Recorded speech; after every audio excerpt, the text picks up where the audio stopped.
Hebrew పదం యొక్క అర్థాన్ని తెలుగులోనో ఇంగ్లీష్లోనో చూసి ఫైనల్ చేసేసుకోకూడదు భయ్యా. ప్రకటన 19వ అధ్యాయంలో దేవదూతలు హల్లెలూయా అన్నారు. 24 పెద్దలు దేవునికి హల్లెలూయా అని చెప్పారు. పరలోకంలోనే హల్లెలూయా హల్లెలూయా అంటుంటే సంఘంలో అనకూడదంటారేంటి? మీరు అపహసించేది హల్లెలూయా వాడే సేవకుల్ని మాత్రమే కాదు, దేవదూతల్ని పెద్దల్ని కూడా. కొంతమంది ఈ పదాన్ని రాంగ్ ప్లేస్ లో వాడటం వలన ఈ ఆత్మలేని అజ్ఞానులు రెచ్చిపోతున్నారు. హల్లెలూయా అనేది అద్భుతమైన పదం. దాన్ని సంఘంలో నిద్రపోయే వాళ్ళని లేపడానికో సమయం సందర్భం లేకుండా పలికే ఊత పదం లాగానో వాడకండి. స్తుతి అంటే దేవుణ్ణి గణపరచడం. పదే పదే స్తుతి స్తుతి అంటారేంటని కొందరు అంటారు. స్తుతియాగం అంటే ఏంటి భయ్యా? స్తుతులతో ప్రభువుని గణపరచడం కాదా? ఇక ఆరాధన విషయానికి వస్తే ఈ ఆత్మదోషకులు మేధావులు ఆరాధనకు వింత అర్థాలు చెప్తూ విశ్వాసుల్ని ఆరాధించనివ్వకుండా చేస్తున్నారు. కేడి సుందర్రావెన్కో ఆరాధనను బలి అంటారు. ఆరాధన అంటే బలి, ఆరాధన అంటే బలి. నువ్వు బలి కావాలి ఆరాధన అంటే. భయ్యా, బలిని బలే అంటారు, ఆరాధన అనరు. మీ వాగుడికి ఒక్క వచనం కూడా ఆధారం ఉండదు. Now I know you worship me. దేవుడు అంటున్నాడు, నాకు తెలిసింది ఇప్పుడు నువ్వు నిజంగా ఆరాధన చేసేవాడు. Now I know you fear God. Now I know you worship God. ఇప్పుడు నువ్వు దేవుని భయపడుతున్నావు, నేను ఎరుగుతున్నావు. నువ్వు ఆరాధన చేస్తున్నావు, నేను ఎరుగుతున్నావు. 2 కాసులు వేశాను. That was worship because that's all she had. అదే ఆరాధన. తనకున్నదంతా తీసుకొచ్చి అక్కడ వేసింది. ఆరాధించే పాటలు పాడడం కాదు, నువ్వు ఎక్కడ పని చేస్తున్నావు అక్కడ నమ్మకంగా ఉండడమే ఆరాధన. దేవుని యొక్క పరిశుద్ధతను చూచి మనస్సాక్షిలో మేల్కొలుపు రావడం ఆరాధన. విశ్వాసముతో నువ్వు చేసిన పని ఏదైనా అది ఆరాధనే. అలాగని ఏదో షాపులో పని చేస్తున్నావు, దేవుడిచ్చాడు ఈ పని, ఆరాధన. ఏముందిరా బైబిల్లో? స్తుతి స్తోత్రం స్తోత్రం స్తోత్రం hallelujah hallelujah praise Lord praise Lord. ఇది ఇక్కడ జరుగుతున్నది ఆరాధనేనా? బైబిల్ ఓపెన్ యూనివర్సిటీ ద్వారా జరుగుతున్నటువంటి ఇది యథార్థమైన ఆరాధన. మాట్లాడబోక మళ్ళీ. నీకు అత్యంత ప్రీతిపాత్రమైంది దేవునికి బలిపీఠం మీద పెట్టడం. నీ అహాన్ని ఆయన బలిపీఠం మీద బలి ఇవ్వడం. That's worship. వచనం చూపించండి ప్రొఫెసర్ గారు. ఎంతకాలం మీరు సొంత కొటేషన్లు నిర్వచనాలు చెప్తారు? Work is worship. పనంటే పనే, ఆరాధన కాదు. నీ భాషలో చెప్పాలంటే వర్క్ ఈజ్ వర్షిప్ అనేది లోకస్తులు ఇతర మతస్థులు వాడే ఇంగిలి మాట. మేధావులారా, విశ్వాసులకి తెలివి నేర్పండి, అతి తెలివి నేర్పకండి. అన్నా, తెలివికి అతి తెలివికి తేడా ఏంటి? తెలివున్నవాడు అమ్మని మమ్మీ అని స్వేచ్ఛగా పిలిచేస్తాడు. అతి తెలివి ఉన్నవాడు అమ్మని మమ్మీ అని పిలవచ్చా పిలవకూడదా అని సందేహంతో పిలుస్తాడు. విశ్వాసులకు తెలివి ఉన్నప్పుడు దేవుణ్ణి ఎలా అయినా పిలిచేవారు, ఎలా అయినా ప్రార్థించేవారు. ఈ మేధావి వర్గం అతి తెలివితేటలు నేర్పించిన తర్వాత దేవుణ్ణి ఏ పేరుతో పిలవాలో కన్ఫ్యూజన్, ఏ నామంలో ప్రార్థించాలో కన్ఫ్యూజన్. చాలా విచిత్రం ఏంటంటే ఆరాధన ఎలా చెయ్యాలి అని బోధించే మేధావుల సంఘాల్లో ఒక్క వరం కూడా కనపడదు. ఒక్కరు కూడా అభిషేకించబడిన దాఖలాలు ఉండవు. ఈ మేధావుల దృష్టికి వెర్రివాళ్లుగా, తెలివి తక్కువ వారిగా కనిపించే సంఘాల్లో మాత్రం ఎన్నో వరాలను దేవుడిస్తున్నాడు. ఎంతో మందిపై దేవుడు తన ఆత్మను కుమ్మరిస్తున్నాడు. సంఘంలో ఆరాధన అంటే అందరూ కలిసి ఏకమనసుతో ప్రభువును గణపరిచే సమయం. బైబిల్లో ఆరాధనకు ప్రొస్కోనియో అనే గ్రీకు పదం వాడబడింది.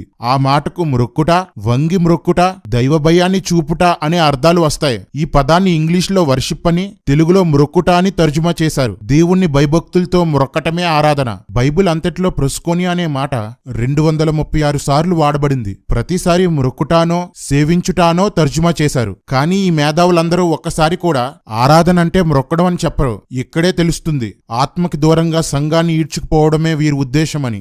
మాట వరుసకి ఆత్మతో సత్యంతో ఆరాధించాలి అంటారు. ఆత్మతో సత్యంతో ఆరాధించడం అంటే ఏంటో చెప్పరు. ఒకవేళ మన వీపీ లాంటి వాళ్ళు చెప్పినా, ఎంత ప్రేమించిన వాడిని నువ్వు ఎంత ప్రేమిస్తున్నావు, ఆ ప్రేమే ఆరాధన అంటే. నీ ఆశే నాకు ఆరాధనని ఒక పాట రాశాడు నా చిన్నతనంలో. నీ ఆశే నాకు ఆరాధన అని, ప్రేమే ఆరాధన అని, కాపురమే ఆరాధన అని చెప్తారు. వీటిలో దేనికి వాక్యాన్ని చూపించరు. చూపించినా అది ఆరాధనకు సంబంధించినదిగా ఉండదు. ఆరాధన అంటే మ్రొక్కడం. ఆయనే గొప్పవాడని పొగుడుతూ లోబడి మ్రొక్కటం, పొగడటం. పాడుతూ మ్రొక్కిన ఆరాధనే, మాటలతో మ్రొక్కిన ఆరాధనే. అది విగ్రహం దగ్గర చేస్తే విగ్రహారాధన, మన దేవుని దగ్గర చేస్తే దైవారాధన. ఆరాధన ఎలా చెయ్యాలి? మనకు వాక్యమంతా ఒకేసారి రాలేదు, అంచెలంచెలుగా వెలువడింది. ఆరాధన విషయంలో కూడా అంతే. ఆరాధన ఎలా చెయ్యకూడదో మత్తయి సువార్త 15వ అధ్యాయం 8-9 వచనాల్లో రాయబడింది. ఆరాధన ఎలా చెయ్యాలో యోహాను సువార్త 4వ అధ్యాయం 24వ వచనంలోను, ఫిలిప్పీ 3వ అధ్యాయం 3వ వచనంలోనూ రాయబడింది. ఆరాధన ఎలా చెయ్యకూడదు? హృదయాన్ని దేవునికి దూరంగా ఉంచి పెదవులతో చెయ్యకూడదు. మనస్ఫూర్తిగా చెయ్యాలి, పూర్ణ హృదయంతో చెయ్యాలి. దీనినే మన ఆత్మతో ఆరాధించడం అంటారు. ఇదే యోహాను సువార్త 4వ అధ్యాయం 24వ వచనపు మొదటి భాగం. ఆరాధన ఎలా చెయ్యకూడదు. మనుషుల కట్టడల్ని దైవోపదేశముగా భావిస్తూ చెయ్యకూడదు. పరిసయ్యులు వాక్య ప్రకారం బోధించక తమకు తోచిన బోధ చేసేవారు. అట్టివారు దేవుణ్ణి మ్రొక్కటం ఆయనకు ఇష్టం లేదు. ఇశ్రాయేలీయులు వాక్యాన్ని ఏమాత్రం పాటించకుండా దేవాలయంలో ఆరాధించేవారు. వాక్యాన్ని పాటించని వారి మ్రొక్కులు దేవుడు స్వీకరించడు. ఒక వ్యక్తి పాపంలోనే తన జీవితాన్ని కొనసాగిస్తూ పాడే పాటలు ఆయన కోరుకునే ఆరాధన కాదు. ఒక వ్యక్తి వాక్య సత్యాన్ని అనుసరిస్తూ దేవుణ్ణి ఆరాధించాలి. ఇదే సత్యముతో ఆరాధించడం, పరిశుద్ధాత్మ వలన ఆరాధించుట.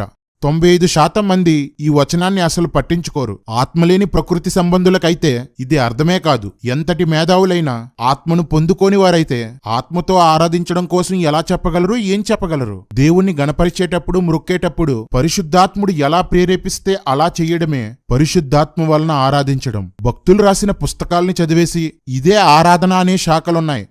క్రమం అంటూ ఆత్మను అణిచేసి ఆరాధించే సంఘాలు ఉన్నాయి. మనము ఆరాధించాల్సింది పరిశుద్ధాత్మ నిర్దేశించినట్లుగా, శాఖాధ్యక్షులు నియమించినట్లుగా కాదు. పరిశుద్ధాత్మతో ఆరాధించేవారు కొన్నిసార్లు మోకాలపై ప్రభువును గణపరచొచ్చు.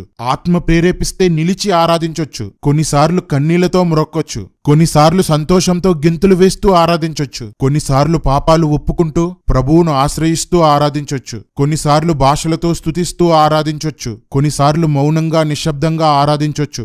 ఎప్పుడు ఎలా ఆరాధింపజేయాలో పరిశుద్ధాత్ముని ఇష్టం. ఇలా ఆరాధించేవారు ఎందరో ఉన్నారు. వెర్రిబాగులోళ్ళు దీనికి అల్లరి అని పేరు పెట్టినా, మేధావులు దీన్ని ఏడుపు, గోళాన్ని అపహసించినా ఇది దేవుని దృష్టికి వాక్యానుసారమైన ఆరాధన. ఈ ఆరాధనను ఒంటరిగా చెయ్యొచ్చు, 100 మందితో కలిసి చెయ్యొచ్చు, వాయిద్యాలతో చెయ్యొచ్చు, నిశ్శబ్దంగా చెయ్యొచ్చు. కానీ ఆత్మ లేకుండా చెయ్యలేము. ఆరాధించేవాడు తన పూర్ణ ఆత్మతో ఆరాధించాలి. ఆరాధించేవాడు వాక్యానికి లోబడి జీవిస్తూ ఆరాధించాలి. వాక్యానికి లోబడి జీవించడం ఆరాధన కాదు. వాక్యానికి లోబడుతూ దేవునికి మ్రొక్కేది ఆరాధన. ఆరాధించేవాడు పరిశుద్ధాత్మ చేత నడిపించబడుతూ ఆరాధించాలి. ఆత్మ ప్రేరణని బట్టి ఆరాధించాలి. ఇలా ఆరాధించు సంఘంలో ఆత్మ కుమ్మరింపులుంటాయి. దేవుని ప్రత్యక్షతలు, దర్శనాలు, ఆత్మవరాలు ఉంటాయి. పరిశుద్ధాత్మ పొందుకున్నవాడు కేకలు వేడు, అరువడు, అతని కంఠస్వని అసలు వీధిలో వినబడదు. మనకేమో 4 వీధులకు వినబడేలా వరుస్తున్నారు. అయితే వీధుల్లో సువార్త చేయకూడదు, ఓపెన్ మీటింగ్లు పెట్టకూడదు. ఎందుకు భయ్యా ఇలాంటి సొల్లు బోధలు చేస్తావు? నీ సంఘపు యవనస్తులతో లోకంతో కలిసిపోమని బోధిస్తున్నావు. నీ ప్రోత్సాహం వల్ల వాళ్ళు గెటప్పుల్లోనూ, లవ్ స్టోరీల్లోనూ లోకాన్ని మించిపోయారు. నువ్వు చేసే సేవ ఒక చెత్త. నువ్వు హోలీ స్పిరిట్ కోసం వాక్యం చెప్తావా? నీకు అంత అవసరమా? 9 కృపావరాలు ఉన్నాయి. 9 వరాల్లో అయితే కృపావరములు 9 వరములు. నీలాంటోడే మాకు ఆత్మ కోసం చెప్పాలి. ఆత్మవరాలు 9 కాదు, 17. చదువుకోండి. ఇవి సూచనలు, ఇవి కూడా చదువుకోండి. రమ్మో రమ్మో రమ్మో రమ్మో పరిశుద్ధాత్ముడా అంటారు. అది చాలా తప్పు పాట. ఆత్మ దిగిరావా అని మీరు పాడుతున్న పాట వాక్య విరుద్ధం. తప్పు పాట పాడుతున్నారు. ఇది పరిశుద్ధాత్మకు వ్యతిరేకమైన పాపం. వినుట వలన విశ్వాసము కలుగును అని రాయబడినంత మాత్రాన వాక్యం విన్న వాళ్ళందరూ క్రీస్తునందు విశ్వాసం ఉంచేయరు. అలాగే విశ్వాసం వలన ఆత్మను పొందుకుంటామని రాయబడినంత మాత్రాన విశ్వసించిన వారందరూ ఆత్మను పొందేసినట్లు కాదు. చర్చిలో ఆత్మను పొందిన వారే కాదు, పొందని వారు ఉంటారు. పొందినా నింపబడాల్సిన అవసరం ఉన్నవాళ్ళు ఉంటారు. అందుకే చర్చిలో పరిశుద్ధాత్ముని రండి రండి అని పిలుస్తూ పాటలు పాడటం తప్పు కాదు. ఆత్మలేని మీరు ఆరాధన కోసం మాట్లాడటం దురాత్మలు పరిశుద్ధత కోసం బోధిస్తున్నట్లుంది. దేవుని ఆత్మను రమ్మని అడగనవసరం లేదు. రమ్ము రమ్ము రమ్ము లైట్ వెలుగుము. This is foolishness. ఒక్కసారే దిగొచ్చాడు పెంతెకొస్తు పండగ దినాన. మళ్ళీ దిగడాలు ఉండవు. ఇదేమన్నా పాట అనుకున్నావా? దిగు దిగు దిగు అనడానికి, దిగు దిగు దిగు అనడానికి. వాళ్ళకి దిగుతాయేమో, మనకు దిగవు. సిగ్గులేని ఎదవా, ఎన్నిసార్లు చెప్పాలరా నీకు? ఒక్కొక్కడు ఎంత వెటకారం చేస్తున్నారు. మీరు ఆత్మ కోసం మాట్లాడుతున్నారనే భయం కూడా లేదా? ఆత్మ క్రిందికి దిగాక మళ్ళీ దిగడా? అపోస్తుల కార్యములు 10:44, 11:15, 19:6 చదవండి.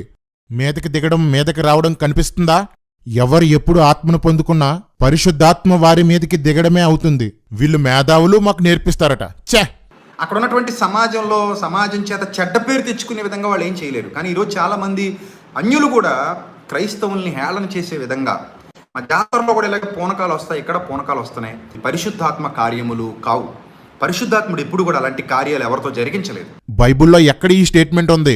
మేడగది మీద శిష్యులు ఆత్మను పొందుకున్నప్పుడు వారి చర్యలను చూసి అర్థం కాని వారు క్రొత్త మద్యం తాగారని వెటకారం చేశారు. ఇది హేళన కాదా?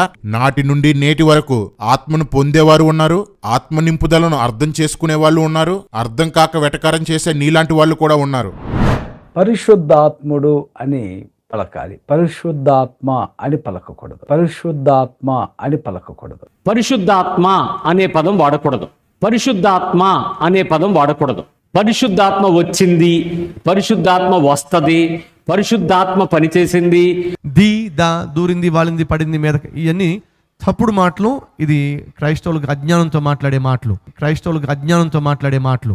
ఆత్మ వచ్చిందా, ఆత్మ వాలిందా, ఏంటిది ఏంటి సతీష్ అన్న ఏంటంటున్నావు? దిగింది వచ్చింది అనకూడదా? ఆత్మ కోసం ఆత్మ సంబంధులు చెప్తే బాగుంటుంది, కానీ నీలాంటి దొంగలు, అదే పక్క సంఘాలని దొంగిలించే దొంగలు చెప్తే కామెడీగా ఉంటుంది. అన్నా నీకు తెలుగు గ్రామర్ తెలుసా? సాకి షాకి తేడా తెలియని నీకు తెలియకపోవచ్చులే. గ్రీక్ గ్రామర్ ప్రకారం ఆత్మ అనేది న్యూట్రల్ జెండర్. మనం వస్తువుల్ని అది ఇది అని ఎలా అంటామో వారు కూడా ఆత్మను అలాగే పలుకుతారు. అంత మాత్రాన వాళ్ళు పరిశుద్ధాత్మను అది ఇది అన్నట్లు కాదు. అది వారి గ్రామర్. తెలుగు గ్రామర్ ప్రకారం కూడా ఒకరి ఆత్మ, అది పురుషుని ఆత్మ అయినా స్త్రీ ఆత్మ అయినా, న్యూట్రల్ జెండర్ గానే పలుకుతారు. అతని ఆత్మ వెళ్ళిపోయింది అంటారు. అలాగే దురాత్మను కూడా పట్టింది, వదిలింది అంటారు. దేవుని ఆత్మను కూడా అలాగే అనవచ్చు. అది గ్రామటికల్ గా కరెక్టే. సతీష్, లోక 4:18 చదువు, ఇప్పుడు హగ్గై 2:5 చదువు. వీళ్ళందరూ అజ్ఞానులు అంటారా? పరిశుద్ధాత్ముడు అని పలికినప్పుడు వాడాం కాబట్టి గ్రామటికల్ గా కూడా వచ్చాడు అనాలి. ఆత్మ పరిశుద్ధాత్మ అన్నప్పుడు అన్నా తప్పు కాదు, అన్నా తప్పు కాదు. గ్లామర్ తప్ప గ్రామర్ తెలియని మీరా ఆత్మ గలవారిని హేళన చేసేది? పడిపోయిన వాళ్ళు అయిపోరు కానీ నుంచున్న వాడిని పడగొట్టలేదు అన్నాను. పడిపోయిన వ్యక్తిని నిలవబెడతాడు దేవుడు, నిలవబడి ఉన్న వ్యక్తిని పడగొట్టడు. అరే ప్రతి ఒక్కడు అదే సొల్లేస్తారు. నిలబెట్టడం అంటే ఇదా, లేక జీవితంలో నిలబెట్టడమా? నిలబెట్టడం అంటే ఇది కానప్పుడు పడగొట్టడం అంటే ఇది కాదు. మీ దిక్కుమాలిన లాజిక్నే తీసుకున్నా. దెయ్యం పట్టిన వ్యక్తిని ప్రభువు గద్దించినప్పుడు ఆ వ్యక్తి క్రింద పడిపోయాడు. ఆయన ఎంతో మందిని దెయ్యాల నుండి విడుదల చేశాడు కాబట్టి అలా ఎంతో మంది క్రింద పడిపోయి ఉండొచ్చు. దేవుని ప్రసన్నతను చూసినప్పుడు కొందరు భక్తులు కింద పడిపోయారు. అలాంటప్పుడు దేవుడే స్వయంగా ఆత్మగా మనుషుల్లోనికి వచ్చినప్పుడు కొంతమంది పడిపోవచ్చు. మీరొక మేధావులు క్వశ్చన్ అవర్ లో డిబేట్స్ లో మాట్లాడడం పరిశుద్ధాత్మ క్రియలను దయ్యపు క్రియలంటూ అవమానించడమే ఆత్మను దూషించుట అని ఈ వచనం స్పష్టంగా చెప్తుంది. కానీ ఈ ఆత్మలేని ప్రకృతి సంబంధులు ఎంతో ధైర్యంగా, వెటకారంగా, వ్యంగ్యంగా పరిశుద్ధాత్మను దూషిస్తున్నారు. ఇది క్షమాపణ లేని పాపం కదా అని అడిగితే పరిశుద్ధాత్మకు విరోధంగా మాట్లాడడం అంటే ఏమిటో వింత వింత వివరణలు ఇస్తారు. కనుక దురాత్మ పనిని పరిశుద్ధాత్మ పనిగా అభివర్ణించేదే ఆత్మ వ్యతిరేకంగా చేసే దూషణ. వాక్యాన్ని రివర్స్ లో చెప్తున్నవేంటి భయ్యా? పరిశుద్ధాత్మకు వ్యతిరేకమైన పాపం అంటే దయ్యపు కార్యాల్ని ఆత్మకార్యాలు అనడం కాదు, ఆత్మకార్యాల్ని దయ్యపు కార్యాలు అనడం. ఆత్మ దిగిరావా అని మీరు పాడుతున్న పాట వాక్య విరుద్ధం, తప్పు పాట పాడుతున్నారు. ఇది పరిశుద్ధాత్మకు వ్యతిరేకమైన పాపం. అబద్ధం ఆడువారు ఎవరు అంటే పరిశుద్ధాత్ముడికి వ్యతిరేకంగా మాట్లాడువారు. పరిశుద్ధాత్మను దుఃఖపరచటము పరిశుద్ధాత్ముడికి విరోధముగా పాపము. రాయబడినటువంటి గ్రంథానికి వ్యతిరేకంగా మాట్లాడటమే పరిశుద్ధాత్ముడికి వ్యతిరేకంగా మాట్లాడటం. యోహాను 16:8 ప్రకారం ఆయన వచ్చి నువ్వు పాపివి, నువ్వు పాపం ఒప్పుకోవాలి అని ఒప్పిస్తున్నప్పుడు దాన్ని తృణీకరిస్తే గనక అది పరిశుద్ధాత్మనికి వ్యతిరేకమైనటువంటి పాపం. అన్ఫర్గివబుల్ సిన్ ఏంటి అంటే రక్షణ పొందలేకపోవటం. భయ్యా, బైబిల్లోది చెప్పండి భయ్యా, మీ లైబ్రరీలోది చెప్పొద్దు. ఒక వ్యక్తి ఏ పాపంతో చనిపోయినా అది క్షమించబడదు. రక్షణ సువార్తని వ్యతిరేకిస్తే అని స్పెషల్ గా ఎందుకు చెప్పావు? నువ్వు కాల్వినిజం అనే పెంట బోధన నమ్ముతావు కాబట్టి. చి దిక్కుమాలిన స్ట్రాటజీలు మీరుని. దయ్యపు భాష. ప్రాథమికంగా ఈ రెండింటి మధ్య తేడా ఏంటంటే దయ్యం పట్టిన ఒక వ్యక్తిలో దయ్యమే మాట్లాడుతూ ఉంటుంది, దయ్యం కూడా ఒక వ్యక్తిని భాషలతో మాట్లాడేటట్లు చేయగలదు. False Christs, false prophets will arise and even show great signs and wonders to deceive, if possible, even the elect. Behold, I have told you in advance. 2 Thessalonians 2:9 with power, signs and false wonders. So one of the things I'm warned about in the last days is there's going to be a lot of miracles. There are demon-possessed people who can speak in tongues. Jackie, Olive Green లాంటి నరకానికి పోయే ఈ ఆత్మదోషకులు దయ్యాలు భాషలు మాట్లాడతాయి అంటారు. కానీ అందుకు బైబిల్ నుండి ఒక్క వచనం కూడా చూపించలేరు. జాకీ పదే పదే ఒక జోక్ వేస్తుంటాడు. ప్రస్తుతం జరిగే అద్భుతాలు, స్వస్థతలు అన్నీ సాతాను చేస్తున్నాడట. అందుకోసం మత్తయి 24వ అధ్యాయం 23-24 వచనాలు, 2వ తెస్సలోనిక 2వ అధ్యాయం 9-10 వచనాలు, ప్రకటన గ్రంథం 13వ అధ్యాయం 14వ వచనాన్ని చూపిస్తుంటాడు. జాకీ కనపడ్డగానే చమత్కారే. యేసుక్రీస్తు దయ్యాల్ని వెళ్లగొడుతుంటే ఈ జాకీ తాత ముత్తాతలైన పరిసయ్యులు నువ్వు దయ్యం సహాయంతో దయ్యాలను వెళ్లగొడుతున్నావు అంటారు. అప్పుడు ప్రభువు ఈ జాకీ గారి తాతలతో దయ్యం తన రాజ్యానికి వ్యతిరేకంగా తానే పనిచేస్తుందా అని అడుగుతాడు. ఇప్పుడు ఆ పరిసయ్యుల ముద్దుల మునిమనవడైన జాకీకి కూడా నా సమాధానం ఇదే. సాతాను అద్భుతాలు చేసి అన్యజనులు యేసుని నమ్మేలా చేస్తాడా? విశ్వాసుల్ని క్రీస్తులో స్థిరపరుస్తాడా? జాకీ నీకెలాగూ బుద్ధి జ్ఞానం లేదు. నీ వాక్యాన్ని స్క్రీన్ల మీద వేసుకొని వినేవారికైనా అర్థమవ్వద్దా? సాతాను గనుక అద్భుతాలు చేస్తే ఎవరో దేవతకి మహిమలున్నాయనో మంత్రగాలికి శక్తులున్నాయనో నమ్మకాన్ని కలిగించడానికి చేస్తాడు. అంతేకాని ప్రభువుని నమ్ముకునేలా చేయడానికి ఏ అద్భుతం చెయ్యడు. అద్భుతాలు చూసి నమ్మకూడదు అని ఎవరూ అనకండి. బైబిల్లో అలాంటి మాటలు లేవు. మనందరికీ ఆదర్శమైన ఆదిమ సంఘంలో 90% మంది దేవుని శక్తిని బట్టే నమ్మారు. దేవుని సంఘం శక్తితోనే ఉంది, మాటలతో కాదు. ఈ జీరో పూనెను చూపించే వచనాల్ని పరిశీలిస్తే ఇవి అబద్ధ క్రీస్తుల్ని నమ్మించడానికి, క్రీస్తు విరోధిని నమ్మించడానికి జరిగే అద్భుతాలు, అంతేకాని యేసుక్రీస్తుని నమ్మించడానికి జరిగేవి కాదు. జీరో పూనెన్, ఇంతకాలం నువ్వు వేసుకున్న ముసుగుని నేను తీసేశాను. నీ పతనం ప్రారంభమైంది. డిజిటల్ స్క్రీన్ల కోసం అందరూ మా బెగ్గర సతీష్ అన్న మీద పడి ఏడుస్తుంటారు. కానీ అందరికన్నా ముందు డిజిటల్ చర్చిలు పెట్టింది జాకీనే, వాటిని కొనసాగిస్తున్నవాడు జాకీనే. పోనీ యేసుక్రీస్తు ఎక్కడైనా అల్లరి చేశాడా, కేకలు వేసాడా? యేసయ్య ఎక్కడ అరిచినాడండి? సువార్తలందరూ వెతుకుదాం, మనం కూడా. అరిచినాడా? కేకలు వేసినాడా? 42 యేషయా చూడండి. పరిశుద్ధాత్మను పొందుకున్నామని చెప్తున్న వాళ్ళకి వ్యతిరేకమైన ఒక మాట ఇక్కడ కనబడుతుంది. 42వ అధ్యాయం 2వ వచనంలో అతడు కేకలు వేడు అరువడు. హోలీ స్పిరిట్ వచ్చేదని గట్టి గట్టి కేకలు వేస్తున్నారు కదా చాలా మంది. మైక్ లో సౌండ్ పొల్యూషన్ చేస్తున్నారు కదా. పరిశుద్ధాత్మ అభిషేకం గురించి చాలా మంది మాట్లాడుతున్నారు కదా. పరిశుద్ధాత్మ అభిషేకం ఎలా జరిగింది యేసుక్రీస్తు ప్రభు వారికి? ఆయన నీళ్ళలో ఉండగానే ఆకాశం నుంచి పావురాకారంలో పరిశుద్ధాత్మ దేవుడు వచ్చి ఆయన మీద రాలాడు. అప్పుడు యేసు ప్రభు వెంటనే గట్టిగా కేకలు వేసి గట్టిగా చప్పట్లు కొట్టి కింద పడి దొర్లుతూ షాబా రీ బా లా లా లా లా అని అన్నాడా? But Jesus never spoke in tongues. Do you know that? కానీ యేసుక్రీస్తు ప్రభువారు ఎప్పుడు భాషలతో మాట్లాడలేదు. మీకు తెలుసా విషయం? I want to be like Jesus. నేను యేసు వలె ఉండగలుగుతున్నాను. నువ్వేదో పెద్ద యేసుక్రీస్తు ఫాలోవర్ లాగా ఆత్మ కోసం మాట్లాడితే చాలు. యేసు పరిశుద్ధాత్మను పొంది అరవలేదు, క్రింద పడలేదు, భాషలు మాట్లాడలేదు, కాబట్టి నేను అంతే, మీరు అలాగే ఉండండి అంటావు. జాకీ, నీకు హోలీ స్పిరిట్ ని గూర్చిన నాలెడ్జ్ జీరో. యేసుక్రీస్తు పొందుకున్న పరిశుద్ధాత్మ అభిషేకం, సంఘం పొందుకున్న పరిశుద్ధాత్మ అభిషేకం ఒకటి కాదు. జాకీ, నువ్వే కాదు, ఆత్మ విరోధులంతా వినండి. యోవేలు 2:28లో రాయబడిన ప్రవచనం యోర్దాను నది దగ్గర నెరవేరలేదు, మేడగది మీద నెరవేరింది. యోర్దాను నది దగ్గర పావురం వలె వస్తే మేడగది మీదికి అగ్ని వలె వచ్చాడు. సంఘం పొందాల్సిన అభిషేకం ఇదే. నువ్వు జీరో పూనెనువు కాబట్టి 2 ఒకటే అనుకుంటున్నావు. అందుకే యేసుక్రీస్తు భాషలు మాట్లాడలేదు కదా అంటున్నావు. పరిశుద్ధాత్మ క్రియలు పెంతెకోస్తుకు ముందు వేరు, పెంతెకోస్తు నుండి వేరు. అందుకే యేసుక్రీస్తు భాషలు మాట్లాడలేదు. సువార్త విని మార్పు పొందిన వారిని దేవుడు వాగ్దానం చేయబడిన ఆత్మతో ముద్రిస్తాడు. వాగ్దానం చేయబడిన ఆత్మ అనగా యోవేలు గ్రంథంలో ప్రవచించబడి, యోహాను సువార్తలో మరొక్కసారి వివరించబడి, అపోస్తుల కార్యములు 2వ అధ్యాయములో కుమ్మరించబడిన ఆత్మ. ఈ అభిషేకం, ఈ కుమ్మరింపు విశ్వసించిన వారందరికీ వాగ్దానం చేయబడింది. ఇది ఆదిమ సంఘానికో అపోస్తులకో మాత్రమే పరిమితం కాదు. జాకీ, అర్థమైందా? మళ్ళీ చెప్పమంటావా? ఇది కూడా మీరు ఎక్కకపోతే బిల్డింగ్ పైకెక్కి దూకుసావండి. జాకీ అనుచరులారా, ఇంతకాలం మీ మేధావి, మీ ఆరాధ్య సేవకుడు మీకు తప్పులు చెప్పాడు. ఆత్మాభిషేకంపై, వరాలపై హీనమైన అభిప్రాయం కలిగేలా చేశాడు. ఇప్పటికైనా కళ్ళు తెరుచుకోండి. సరే జాకీ, నువ్వు నీ బ్యాచ్ యేసు పొందిన అభిషేకమే పొందారనుకుందాం. నువ్వెప్పుడైనా దయ్యాలను వెళ్ళగొట్టావా? ప్రవచనాలు చెప్పావా? ఎవరినైనా స్వస్థపరిచావా? చచ్చిన వారిని బ్రతికించావా? బాబు చెప్పండమ్మా, సిఎఫ్సి వాళ్ళెవరైనా ఇవన్నీ చేశారా? కనీసం మంచిగా బ్రతుకుతున్నారా? మోసాలు, వేషాలు, నటనలు, కుళ్ళు, కుతంత్రాలు, పగ, ద్వేషాలు, పక్షపాతాలు. హైదరాబాద్, వైజాగ్, బెంగళూరు సంఘాల్లో అన్నీ ఇవే. ఇంత దారుణంగా ఉన్నా ఎందుకు ఎవరూ నిన్ను వదలరంటే నీ సంఘాలు ఒక దురాత్మతో నడిపించబడుతున్నాయి. ఆ దురాత్మ బంధకాల్లో నుండి బయటికి రాలేకపోతున్నారు. ఈసారి వస్తారు, గొంతు విప్పుతారు. ఇలా కానీ చేసేది దురాత్మ గాని పరిశుద్ధాత్మ కాదు. అపవిత్రాత్మ పట్టిన ప్రతివాడు కేకలు వేస్తాడు. ఒక్కటి చూపించండి. పరిశుద్ధాత్ముడు వస్తే ఇదిగో ఇక్కడ కేకలు వేశారు కదా అని ఒక్కటి చూపించండి. దేవుని సన్నిధిలో పాటలు పాడేటప్పుడు కేకలు వేస్తూ పాటలు పాడేటువంటి ఆత్మ ఎవరిదంటే దురాత్మదే. దెయ్యమే కేకలు వేస్తుందా? దెయ్యాలను వెళ్ళగొట్టేటప్పుడు గట్టిగా అరవకూడదా? ఆరాధనలో గట్టిగా పాడకూడదా? యేసు అరవలేదా? కేకలు వేయలేదా? కేకలు వేసిన వాళ్ళు దూడలా?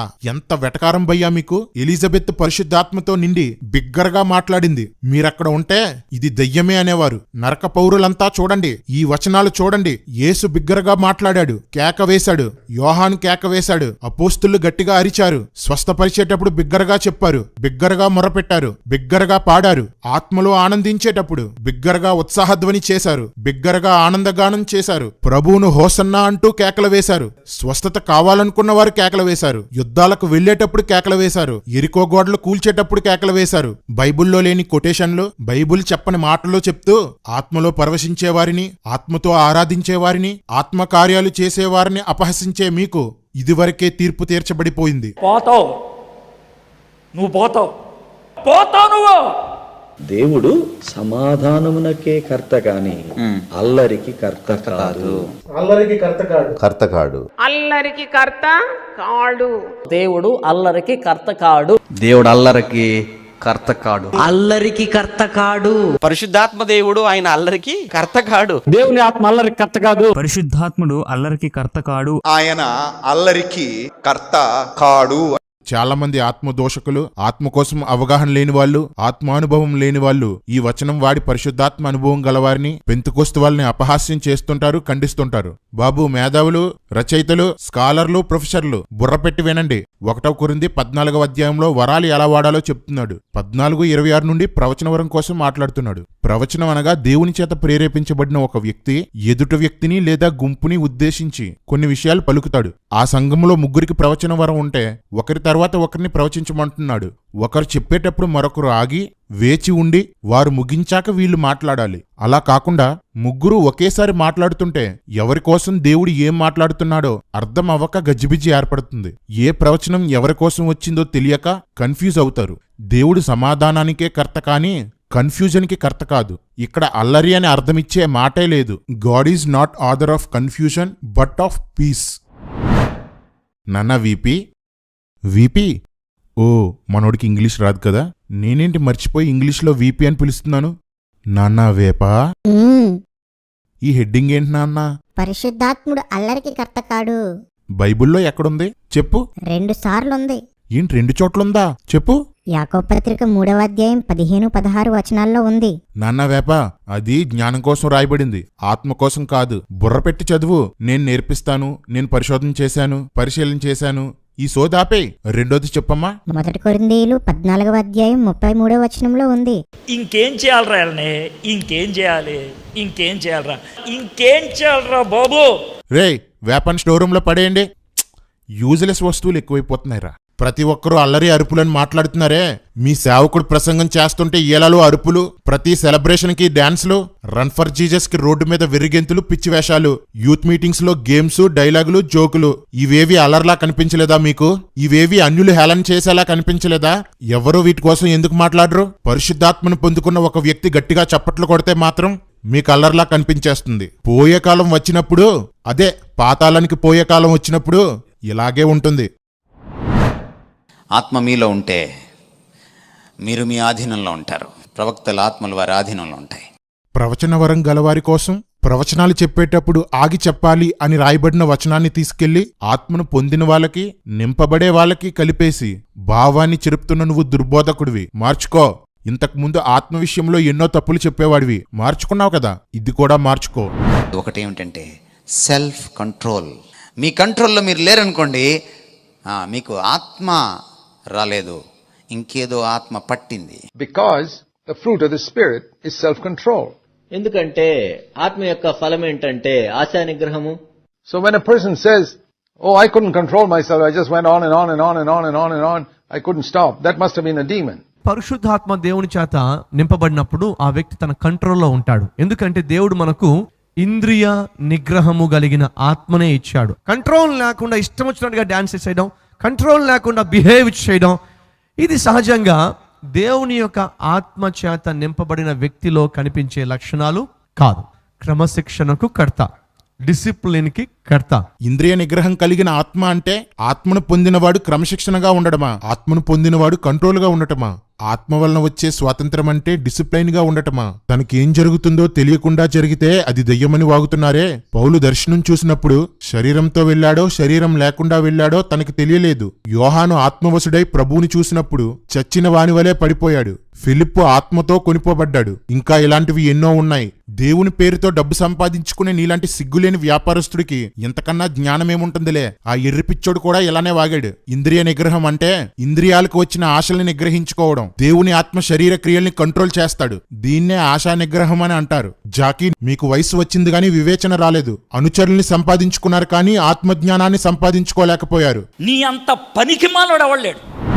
ఒంటి మీద గుంటలు ఉంటున్నాయి, ఊడిపోతున్నాయి, చూసుకోకండి, దొల్లేయండి, కింద పడండి. ఆడవాళ్ళ ఒంటి మీద బట్టలు లేకపోయినా ఈయన చూస్తూ ఆనందంగా ఎగురుతాడు, గొంతుతాడు. చాలా సందర్భాలు చూశాను. వాళ్ళ పాపం చెంగు కూడా జారిపోతూ ఉంటుంది, పట్టించుకోరు. నీ సంఘానికి వచ్చే అమ్మాయిల్లో చాలా మందికి చున్నీలే ఉండవు. నువ్వా పైట జారడం కోసం మాట్లాడుతున్నావు? వెర్రిపిచ్చోడా! ఆడవాళ్ల మానాలు తీసిన వాడివి నువ్వా వస్త్రాలు జారిపోవడం కోసం మాట్లాడుతున్నావు? ఆత్మచేత నింపబడిన వారిలో ఎక్కడో ఎవరికో స్వాధీనం కోల్పోయి ఇలా జరిగితే దాన్ని పట్టుకొని ఆత్మను దూషిస్తున్నారే. మీకు మీకాలకి తేడా ఏంటి? దావీదు ఆరాధనని అవమానించిన మీకాలు గొడ్రాలుగా మిగిలిపోయింది. నేటి ఆరాధించే స్త్రీలను అవమానించే మీరు ఆత్మల్ని కనలేని గొడ్డువారిగా మిగిలిపోయారు. మీ సంఘాల్లో ఉన్నవి శరీరాలే. వారు ఆత్మ మూలముగా జన్మించినప్పుడే మీరు ఆత్మల్ని కన్నవారవుతారు. కానీ మీకు అది సాధ్యం కాదు. ఇలా గొడ్డువారుగానే బ్రతికి గొడ్డువారుగానే చావండి. మన బతుకు ఎంత దరిద్రమైందో అర్థమవుతుందా? పౌలు తోఫ్రీమును స్వస్థపరచలేదు, మిలేతులో వదిలేసి వచ్చాడు. తీమోతిని కొంచెము ద్రాక్ష రసము పుచ్చుకోమని చెప్పాడు. త్రోఫీము రోగి అయినందున అతన్ని నేను మిలేతులో, ఇదేంటండి పౌలుకే స్వస్థత వరం ఆగిపోయిందంటే?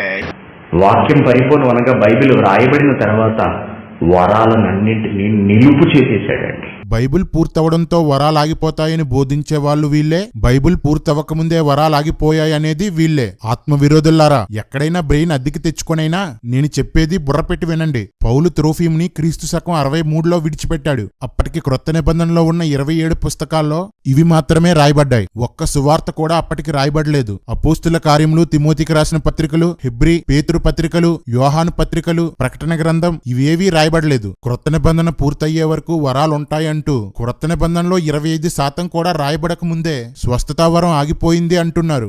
ఎంత గలీజ్గా ఆలోచించండి, ఎంత గలీజ్గా ఆలోచించండి. పౌలు క్రీస్తు శకం 60 వరకు స్వస్థతలు చేసినట్లుగా బైబిల్లో రాయబడింది. అంటే ఈ 3 సంవత్సరాల్లోనే ఆయనకి వరం ఆగిపోయి ఉంటుందంటారా? పౌలు తన 4వ మిషనరీ యాత్రలో కూడా ఎన్నో అద్భుతాలు చేసి ఉండొచ్చు. చెయ్యలేదని ఎలా చెప్పగలం? అదే కాలంలో భారతదేశంలో సువార్త చేస్తున్న తోమా క్రీస్తు శకం 70 వరకు అద్భుతాలు, స్వస్థతలు చేశాడు. ఇంకొందరు అపోస్తులు కూడా అనేక ప్రాంతాల్లో స్వస్థతలు చేశారు. ఇక వరాలు ఆగిపోయినట్లు ఎలా అవుతుంది? పాత నిబంధన ఆగిపోతుందని పాత నిబంధనలో, క్రొత్త నిబంధనలో అనేక సార్లు రాయబడింది. వరాలు ఆగిపోతాయి అంటే దేవుడు ఆ విషయాన్ని కూడా నేరుగా రాయిస్తాడు. ఒక్క చోట కూడా ఎందుకు రాయించలేదు? పేతురు జైల్లో ఉంటే దేవదూత వచ్చి విడిపించాడు. కానీ అంతకు ముందు యాకోబు జైల్లో ఉంటే దేవుడు దేవదూతను పంపలేదు. యాకోబు చంపబడ్డాడు. ఎందుకని? అప్పటికి దేవదూతలు లేరా? పేతురు తర్వాత పౌలు జైల్లో వేయబడ్డాడు. అప్పుడు కూడా దేవదూత రాలేదు. ఎందుకని? పేతురు తర్వాత ఇక దేవదూతలు అదృశ్యమైపోయారా?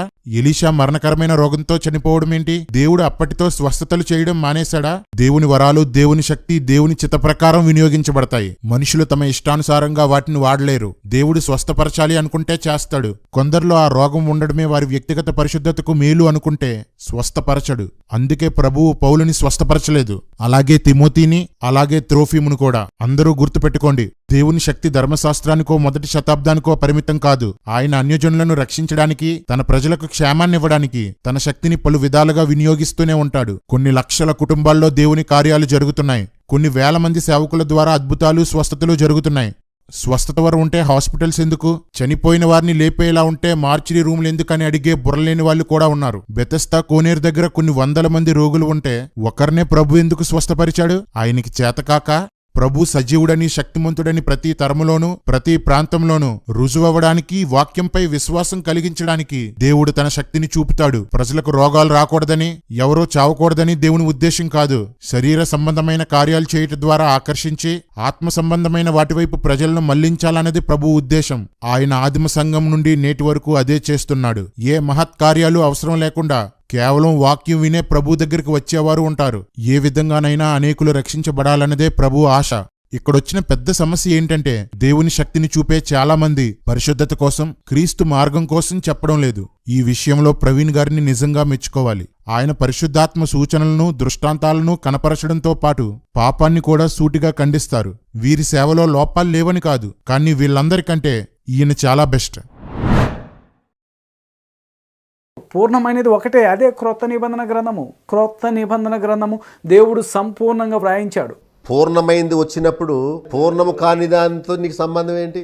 ఇప్పుడు బైబిల్ పరిపూర్ణమైన తర్వాత ఈ కృపావరములు లేనే లేవు. ఈ వచనాన్ని పట్టుకొని పూర్ణమైనది వాక్యము, పూర్ణం కానిది వరము, బైబిల్ పూర్తిగా రాయబడగానే వరాలు ఆగిపోయాయని ఈ ఆత్మదోషకులు, నరకయాత్రికులు వాగుతుంటారు. మీ అందరికీ మళ్ళీ ఒక ఛాలెంజ్. మీలో ఎవరికైనా వాక్యం తెలిస్తే, వద్దులే, మీలో ఎవరికైనా వాక్యం 1% అయినా తెలిస్తే వరం పూర్ణం కానిది అని ఒక్క వచనమైనా చూపించండి. మీకు నా రెండో ఛాలెంజ్, వాక్యం పూర్ణమైనదని ఒక వచనం చూపించండి. 1వ అధ్యాయము 15. పాపులను రక్షించుటకు క్రీస్తు యేసు లోకమునకు వచ్చెనను వాక్యము నమ్మదగినదియు పూర్ణాంగీకారమునకు యోగ్యమునై ఉన్నది. బొంకూరి, అక్కడ వాక్యం పూర్ణమైనది అని ఉందా? సువార్త సంపూర్ణంగా ప్రకటించాడు అని రాయబడిందా? సోది బ్యాచ్ మీరును. వాక్యము పూర్తిగా అంగీకరించదగినది అని రాయబడితే వాక్యం పూర్ణమైంది అంటారేంటి? ఈ వచనం అంగీకారాన్ని పూర్ణము అంటుంది, వాక్యాన్ని కాదు. మిమ్మల్ని ఎవడో నిలదీయక మీకు మీరే హీరోలు అనుకుంటున్నారు. నిజంగా నిలదీస్తే మొత్తం డొల్లే, సరుకేమీ లేదు. వాక్యం పూర్ణం కానిది అని నేను అనడం లేదు, అలాగే వాక్యం పూర్ణమైందని బైబిల్ కూడా చెప్పడం లేదు. ఎందుకంటే దేవుడు బైబిల్లో కొన్ని విషయాలు రాయించలేదు. అవి మనకు అవసరం లేదనో లేక మరో కారణంతోనో దేవుడు కొన్నింటిని రాయించలేదు. 7 ఉరుముల శబ్దం ఏమిటో బైబిల్లో లేదు. ఆ చిన్న పుస్తకంలో ఏముందో బైబిల్లో రాయబడలేదు. పౌలు లవోదికియా సంఘానికి రాసిన లేఖ బైబిల్లో చేర్చబడలేదు. మనిషి దేవుణ్ణి చేరడానికి ఏం కావాలో వాటిని మాత్రం పరిపూర్ణంగా రాయించాడు. ఇక్కడ పూర్ణమైనది పరిపూర్ణుడైన మన ప్రభువే. అందుకే అక్కడ ముఖాముఖి అంటాడు, అనగా 2 ముఖాలు, మనము ప్రభువు. ప్రభువును పూర్ణమైనది అని ఎందుకంటారని అడుగుతావేమో. 1 యోహాను 1:1 యేసు కోసం చెప్తూ దేనిని చూచామో, దేనిని కనుగొన్నామో, దేనిని తాకామో అని రాయబడింది. ప్రభువును వాక్యముగా, జీవముగా, పూర్ణంగా చెప్పేటప్పుడు ది అని పలకొచ్చు. మీరు చెప్పినట్లు బైబిల్ రాయబడటంతోనే భాషలు ఆగిపోయాయి అనుకుందాం. జ్ఞానం కూడా ఆగిపోయిందా? ప్రవచనాలు కూడా నిరర్ధకమైపోయాయా? క్రీస్తు 2వ రాకడ ఒక ప్రవచనం. బైబిల్ రాయబడింది కాబట్టి ఇక ప్రవచనాలేవి జరగవా? క్రీస్తు ఇక రాడా? 1 కొరింథీ 13వ అధ్యాయంలో వరంతో ఫలాన్ని పోలుస్తూ ఇవన్నీ ఆగిపోతాయి గాని ప్రేమ ఆగదు, వరం పొందండి కానీ ఫలం అతి ముఖ్యమైనదని చెప్తున్నాడు. ఇంకొక మాట భయ్యా, వాక్యం పూర్ణమైనది అనే వచనం చూపించలేదు, వరం పూర్ణం కానిది అనే వచనం కూడా చూపించలేదు. కానీ వరం పూర్ణమైనదని మీకు చూపించనా? యాకోబు 1:17 శ్రేష్టమైన ప్రతి ఈవియు, సంపూర్ణమైన ప్రతి వరము పరసంబంధమైనదై జ్యోతిర్మయుడగు తండ్రి యొద్ద నుండి వచ్చును. మీకేమీ రాదు భయ్యా, నోరేసుకుని బ్రతికేస్తున్నారంతే. మిమ్మల్ని మీరు సింహాలు అని చెప్పుకుంటుంటే ఏంటో అనుకున్నాను. నిజమే, అపవాది గర్జించు సింహంలా మీ రూపంలోనే తిరుగుతున్నాడు. మీలాంటి వాళ్ళని చెప్పు తీసుకొని కొట్టాలా? అప్పుడు వాక్యం స్థిరపరచబడిపోయింది కనుక అపోస్తలుల వలన వాక్యం వచ్చేసింది కనుక ఇంకా స్వస్థతలు చేయవలసిన అవసరత అది ముద్రింపబడింది, మన చేతిలో ఉంది. మరలా వాక్యము స్థిరపరచబడదు, ఒకే గ్రంథం అది. ఈ పూర్ణమైనది ఏంటిదంటే దేవుని వాక్యము, పూర్ణము కానిది ఏంటంటే కృపావరములు. వాక్యము ఎప్పుడైతే క్రొత్త నిబంధన గ్రంథము స్థిరపరచబడిన తర్వాత ఈ వరాలు ఆగిపోయినవి. దేవుడు వెనువెంట జరుగుతూ వచ్చిన సూచక్రియల ద్వారా వారి మాటను స్థిరపరిచాడు. వాక్యం ముద్రింపబడింది.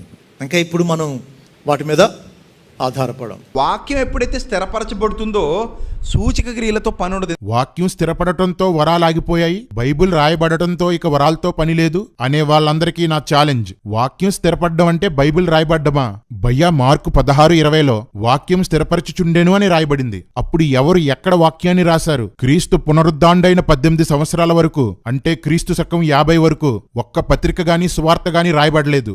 వాక్యం రాయబడని కాలంలో వరాలెందుకు పనిచేశాయి? ఈ 18 సంవత్సరాలు వాక్యం స్థిరపడుతూనే ఉంది కానీ రాయబడలేదు. స్థిరపడలేదు. స్థిరపడ్డం అంటే రాయబడ్డం కాదు భయ్యా. స్థిరపడ్డం అంటే ధృవీకరించబడటం, రూఢీ చేయబడడం, నమ్మబడటం, కన్ఫర్మ్ చేయబడ్డం. ఈ లోకంలో రాముడి కోసం, కృష్ణుడి కోసం చాలా కథలు చెప్పబడతాయి. జనాలు వింటారు, వదిలేస్తారు. ఎందుకంటే చెప్పబడిన కథను రుజువుపరచడానికి, వారు ఉనికిలో ఉన్నారని తెలియపరచడానికి ఏ ఆధారాలు లేవు. అందుకే అవన్నీ వినబడతాయి కానీ నమ్మబడవు. కానీ దేవుని వాక్యం వీటన్నిటికీ భిన్నమైనది. క్రీస్తు కోసం, ఆయన శక్తి కోసం, ఆయన ఆత్మ కోసం, ఆయన చేసిన కార్యాల కోసం, త్యాగాల కోసం వాక్యం ప్రకటించబడుతుంది. అంతటితో ఆగిపోదు. ఆ తరువాత దర్శనాల రూపంలోనో, అద్భుతాల రూపంలోనో, వరాల రూపంలోనో, ఏదో ఒక సూచక క్రియతోనో క్రీస్తు ఉనికిలో ఉన్నాడని, ఆయన శక్తి వాస్తవమని రుజువుపరచబడుతుంది. అప్పుడు విన్నవారు ఆ వాక్యాన్ని పూర్తిగా నమ్ముతారు. వాక్యం సంపూర్ణంగా నమ్మబడటానికి వరాలు అవసరం. వాక్యం రాయబడ్డానికి వరాలు అవసరం కాదు. పాత నిబంధన గ్రంథపు రచయితలెందరో ఏ వరము లేకుండానే బైబిల్ రాశారు. బైబిల్ రాయడానికి ఆత్మ ప్రేరణ ఉండాలి, ఆత్మవరం కాదు. రాయబడిన వాక్యం సంపూర్ణంగా నమ్మబట్టానికి వరాలు అవసరం. వాక్యం ప్రకటించబడే ప్రతి చోట, వాక్యం ప్రకటించబడుతున్న ప్రతి కాలంలో దేవుడు తన కార్యాలను చేస్తూనే ఉన్నాడు. నమ్మిన వారిలో వాక్యాన్ని స్థిరపరుస్తూనే ఉన్నాడు. ఇవన్నీ ఎందుకు ఇచ్చాడు అంటే సంఘము క్షేమాభివృద్ధి చెందడానికి. బొంకూరి, ఇన్నాళ్లకు ఒక వాక్యానుసారమైన మాట చెప్పావు. సంఘం భూమి మీద ఉన్నంత కాలం వరాలుంటాయి. ఇప్పుడు మనం కట్టే సంఘం అనుకుంటున్నారు చాలా మంది. ఇది మొదటి శతాబ్దంలో ఏదైతే తల్లి సంఘం ఉందో, ఈ సంఘములోకి వచ్చిన వారు విస్తరించటానికి. బొంకూరిని మెంటల్ హాస్పిటల్లో పడేసి షాక్ ట్రీట్మెంట్ ఇవ్వండి. ఈ పిచ్చోళ్ళంతా వరాలు అనగానే స్వస్థపరచడం, అద్భుతాలు చేయడం అనే అనుకుంటారు. పరిశుద్ధాత్మ వరాలు ఎన్నో ఉన్నాయి. వీటిలో దేవుడు విరివిగా ఇచ్చే వరాలున్నాయి, అరుదుగా ఇచ్చే వరాలున్నాయి. మొదటి శతాబ్దంలో సుమారు 60,000 నుండి 70,000 మంది క్రైస్తవులుంటే అందులో అద్భుతాలు, స్వస్థతలు చేసేవారు అపోస్తులని మినహాయిస్తే 10 మంది కూడా ఉండరు. ఇవి అరుదుగా ఇవ్వబడే వరాలు. భాషలు, ప్రవచనాలు, బోధించుట, పంచిపెట్టుట, ఆత్మల వివేచన, పరిచర్య ఇవన్నీ విరివిగా ఇవ్వబడే వరాలు. ఇప్పుడు కూడా అప్పటిలాగే స్వస్థతలు, అద్భుతాలు చేసేవారు అరుదుగా ఉంటారు. మిగతా వరాలు గలవారు విరివిగా ఉంటారు. ఈ మాత్రం జ్ఞానం లేకుండా వరాలు లేవని వాగేవారందరికీ ఒక మాట: వరాలు లేకుంటే బోధకులు కూడా లేరు. ఎందుకంటే బోధించడం కూడా ఒక వరమే. మీరంతా బోధిస్తున్నారు కాబట్టి మీరు కూడా వరం కలిగిన వారే అని నేను అనడం లేదు. వరం లేకుండా బోధించే మీరంతా మోటివేషనల్ స్పీకర్స్తోనూ, హైందవ బాబాలతోని సమానమని నేనంటున్నాను. మీరంతా పిచ్చోళ్ళు, వెర్రోళ్ళు కాబట్టి ఇదంతా తెలియక తొడల బాధేసుకుంటున్నారు. పీడి, నీకు బైబిల్ తెలీదు. నీకేం తెలుసంటే ఏబిసిడిఎఫ్ ఏదేదో తప్ప అదే తెలుసు. ఏబిసిడిఎఫ్ ఏదేదో తప్ప అదే తెలుసు. మొదటి శతాబ్దంలోనే స్వస్థతలు ఆగిపోయిన ఈ దినము కాదు. ఎలా చేస్తాడు వీడు? క్రీస్తు శకం 98 నుంచి ఇప్పటి వరకు ఒక్కటంటే ఒక్క వ్యక్తికి కూడా కాళ్ళు రాలేదు. ఒక్కడికి కూడా కళ్ళు రాలేదు. చనిపోయిన వ్యక్తి బ్రతుకలేదు. భయ్యా, మీరంతా క్రీస్తు శకం 96 నుండి సంఘంలో ఏం జరిగిందో చరిత్ర చదివారా? పరిశీలన చేశారా? ఏ ఆధారంతో ఈ మాటలు మాట్లాడారు? మిషనరీలు ఏ అద్భుతాలు చేయకుండానే, ఏ వరాలు వాడకుండానే సువార్త చేశారని ఏ ఆధారంతో చెప్తున్నారు? నోటికి ఏదొస్తే అది మాట్లాడేయడమేనా? ఎలాగో పోయేది నరకానికే కదా అని రెచ్చిపోతున్నారు అనుకుంటా. ఆత్మవరాలు ఆగిపోలేదు, ఆగిపోవు. అందుకు బైబిల్లో ఎన్నో వచనాలు ఆధారం. చరిత్రలో కూడా అనేక ఆధారాలున్నాయి. ఈ ఆధారాలు మూర్ఖుల కోసం, దేవుడు భ్రష్ట మనస్సుకు అప్పగించేసిన వాళ్ళ కోసం కాదు, సత్యం తెలుసుకోవాలనుకునే వారి కోసం. క్రీస్తు శకం 147లో జస్టిన్ మార్టియర్ లెటర్లో వారి తరంలో కూడా ప్రవచనవరం కొనసాగుతుంది అని రాయబడింది. 2వ శతాబ్ద ప్రారంభంలో ప్రఖ్యాత రచయిత బిషప్ అయిన ఇరేనియస్ రాసిన ఎగైనెస్ట్ హెర్సిస్ అనే పుస్తకంలో తమ సంఘాల్లో అనేకులు భాషలు మాట్లాడేవారు, ప్రవచించేవారు అని రాశాడు. 2వ శతాబ్దంలో ప్రఖ్యాత క్రైస్తవ రచయిత టెర్టులియన్ రాసిన ఎగైనెస్ట్ మ్యార్సియన్లో తమ కాలంలో కూడా ప్రవక్తలు ఉన్నారని చెప్పాడు. 3వ శతాబ్దంలో మోంటెనస్ అనే సంఘాల వారు ప్రవచించేవారు, భాషలు మాట్లాడేవారు. వీరు 5వ శతాబ్దం వరకు విరివిగా విస్తరించారు. 4వ శతాబ్దానికి చెందిన సెయింట్ అగస్టిన్ తను రాసిన సిటీ ఆఫ్ గాడ్లో తన కళ్ళ ముందు తన ప్రార్థన వలన గుడ్డివారు చూపు పొందడం, క్యాన్సర్ తగ్గడం, చనిపోయిన వారు బ్రతకడం వంటి ఎన్నో అద్భుతాల కోసం రాశాడు. 1150లో దర్శనాలు చూసేవారు, ప్రవచించేవారు ఉన్నారు. 16వ శతాబ్దానికి చెందిన లూయిస్ బెర్ట్రెన్ భాషల వరం మరియు అద్భుతాలు చేయు వరాలతో 10,000 మందిని మార్చాడు. అపోస్టిల్ ఆఫ్ సౌత్ అమెరికాగా పిలువబడ్డాడు. 17వ శతాబ్దంలో ప్రవక్తలు ఉన్నారు. అప్పటి కూడికల్లో భాషలు మాట్లాడేవారు. 1817లో జర్మనీకి చెందిన గుస్తవ్ వాన్ బిలో మరియు అతని సహచరులు భాషలు మాట్లాడేవారు. 1820కి చెందిన ఇర్విగైట్ కాంగ్రిగేషన్ వారు భాషలు మాట్లాడటం, ఆత్మతో నింపబడటం జరిగేది. 19వ శతాబ్దం వరకు ఇలాంటివి ఎన్నో జరిగాయి. కొన్ని మాత్రమే చరిత్రలో లిఖించబడ్డాయి. 18, 19, 20 శతాబ్దాలలో మిషనరీల ద్వారా ఆత్మ కుమ్మరించబడుట, దర్శనాలు చూచుట, అద్భుతాలు జరుగుట, దయ్యాలు పారిపోవుట, చేతబడి శక్తుల నుంచి విడుదల పొందుట, రోగాల నుంచి స్వస్థత పొందుట వంటి ఎన్నో అద్భుతాలు జరిగాయి. ప్రభు కోసం ఏమాత్రం తెలియని మారుమూల ఆటవిక ప్రాంతాల నుండి నాగరికత గల ఎన్నో పట్టణాల వరకు ఈ కార్యాలు జరిగి లక్షల మంది ప్రభు వైపుకు తిరిగారు. వారికి మిషనరీలు సత్యాన్ని బోధించి క్రీస్తు పోలికలోకి మార్చారు. ఇది చరిత్ర. దీన్ని ఎవరూ మార్చలేరు. చరిత్ర చెప్తున్నప్పుడు ఇన్ని నమ్మితే నమ్మో, లేకపోతే దొబే. That's it. బైబిల్లో వచనాల్ని మీరు వక్రీకరించొచ్చేమో, మీ జ్ఞానంతో, పాండిత్యంతో కొత్త కొత్త వ్యాఖ్యానాలు వివరించొచ్చేమో, మీ వాక్చాతుర్యంతో అబద్ధాన్ని నిజంగా రూపించగలరేమో, చరిత్రను మాత్రం మార్చలేరు. బైబిల్ పూర్తవడంతో దేవుని ఉనికి కనుమరుగైపోలేదు. ఆదిమ సంఘంతో ఆత్మ అభిషేకం ఆగిపోలేదు. ఆయన యందు విశ్వాసముంచిన వారందరిపై అభిషేకం కుమ్మరించబడుతుంది. అవసరాన్ని బట్టి, అవకాశాన్ని బట్టి ఆశ్చర్య కార్యాలు జరుగుతూనే ఉన్నాయి. మీలాంటి వారు ఎందరూ ఎంత అరిచిగీ పెట్టినా సత్యాన్ని మార్చలేరు, ఆపలేరు.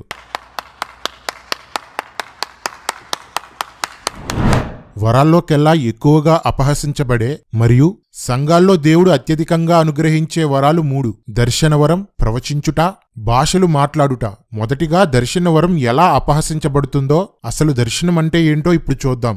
దర్శనం అంటే నిద్రించేటప్పుడు చాలామంది తెలియక రాత్రి నాకు నిద్రించేటప్పుడు దర్శనం వచ్చినాదని చూతుంటారు. ఇతనికి దర్శనమునకు కళకు వ్యత్యాసము తెలియదు అని.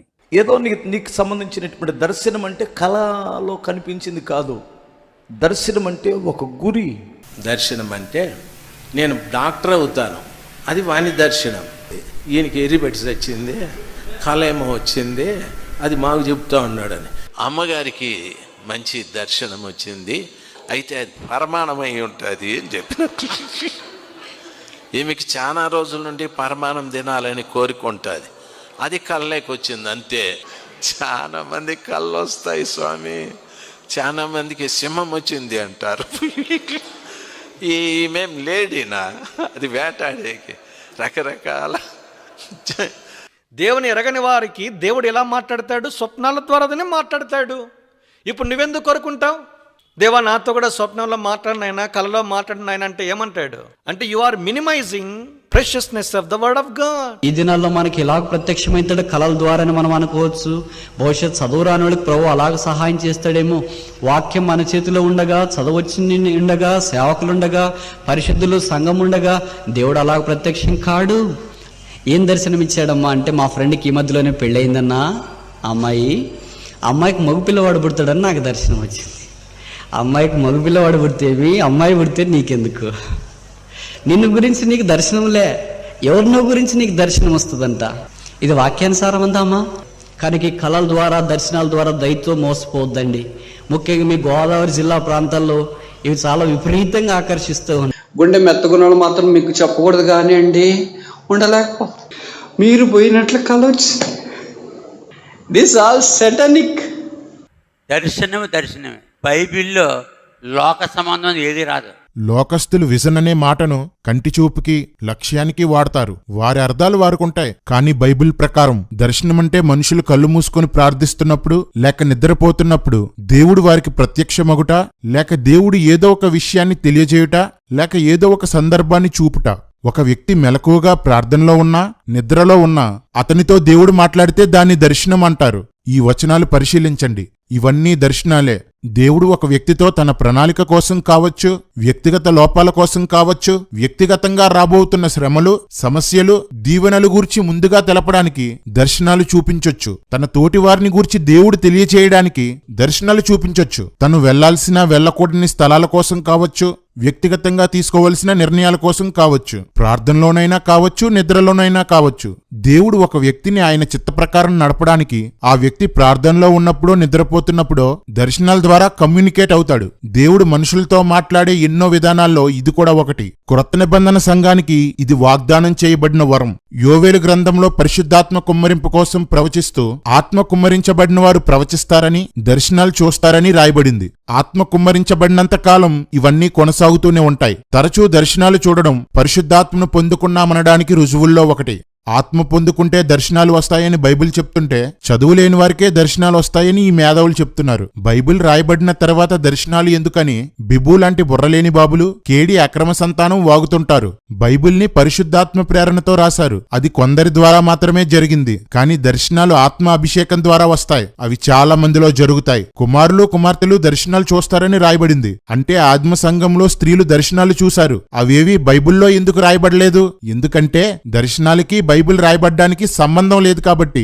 దేవుడు బైబిల్లో అన్నీ రాయించేశాక దర్శనాల్లో ఇంకా కొత్తవి ఏం చెప్తాడు అని వంగూరి లాంటి వంకర బయ్యాలు వాగుతుంటారు. పరిశుద్ధాత్ముడు మనుషుల్లో ఉండి మాట్లాడతాడు, దర్శనాలిచ్చే విషయాన్ని చూపిస్తాడు. దీనినే ఆత్మచేత నడిపించబడుట అంటారు. మీరంతా అక్షరంతో నడవాలని బోధిస్తున్నారు. ఆ అక్షరం చెప్పేది సాధించాలంటే ఆత్మ ఇచ్చే సూచనలు, నడిపింపు ఉండి తీరాలని బైబిల్ చెప్తుంది. మనుషులు కొన్ని పాపాల్ని అవి పాపము అని తెలియక చేస్తూ ఉండొచ్చు. అలాంటి పరిస్థితుల్లో దేవుడు దర్శనాల్లో మాట్లాడతాడు. ఒంటరితనంలో, డిప్రెషన్ లో ఉన్నప్పుడు దర్శించి బలపరుస్తాడు. ఎక్కడ సేవకి వెళ్ళాలి, ఏం చదవాలి, ఏం చెయ్యాలి అనే విషయాల్లో నిర్ణయం తీసుకోలేక కన్ఫ్యూజ్ అవుతున్నప్పుడు దర్శనాలు అనే మాధ్యమాన్ని దేవుడు వాడుకోవచ్చు. ఈ రోజు అక్షరజ్ఞానం తప్ప ఆత్మజ్ఞానం లేని వారు ఏదేదో వాగుతున్నారు. కానీ మార్టిన్ లూథర్ దర్శనాలు చూశాడు, దేవుని స్వరం విన్నాడు.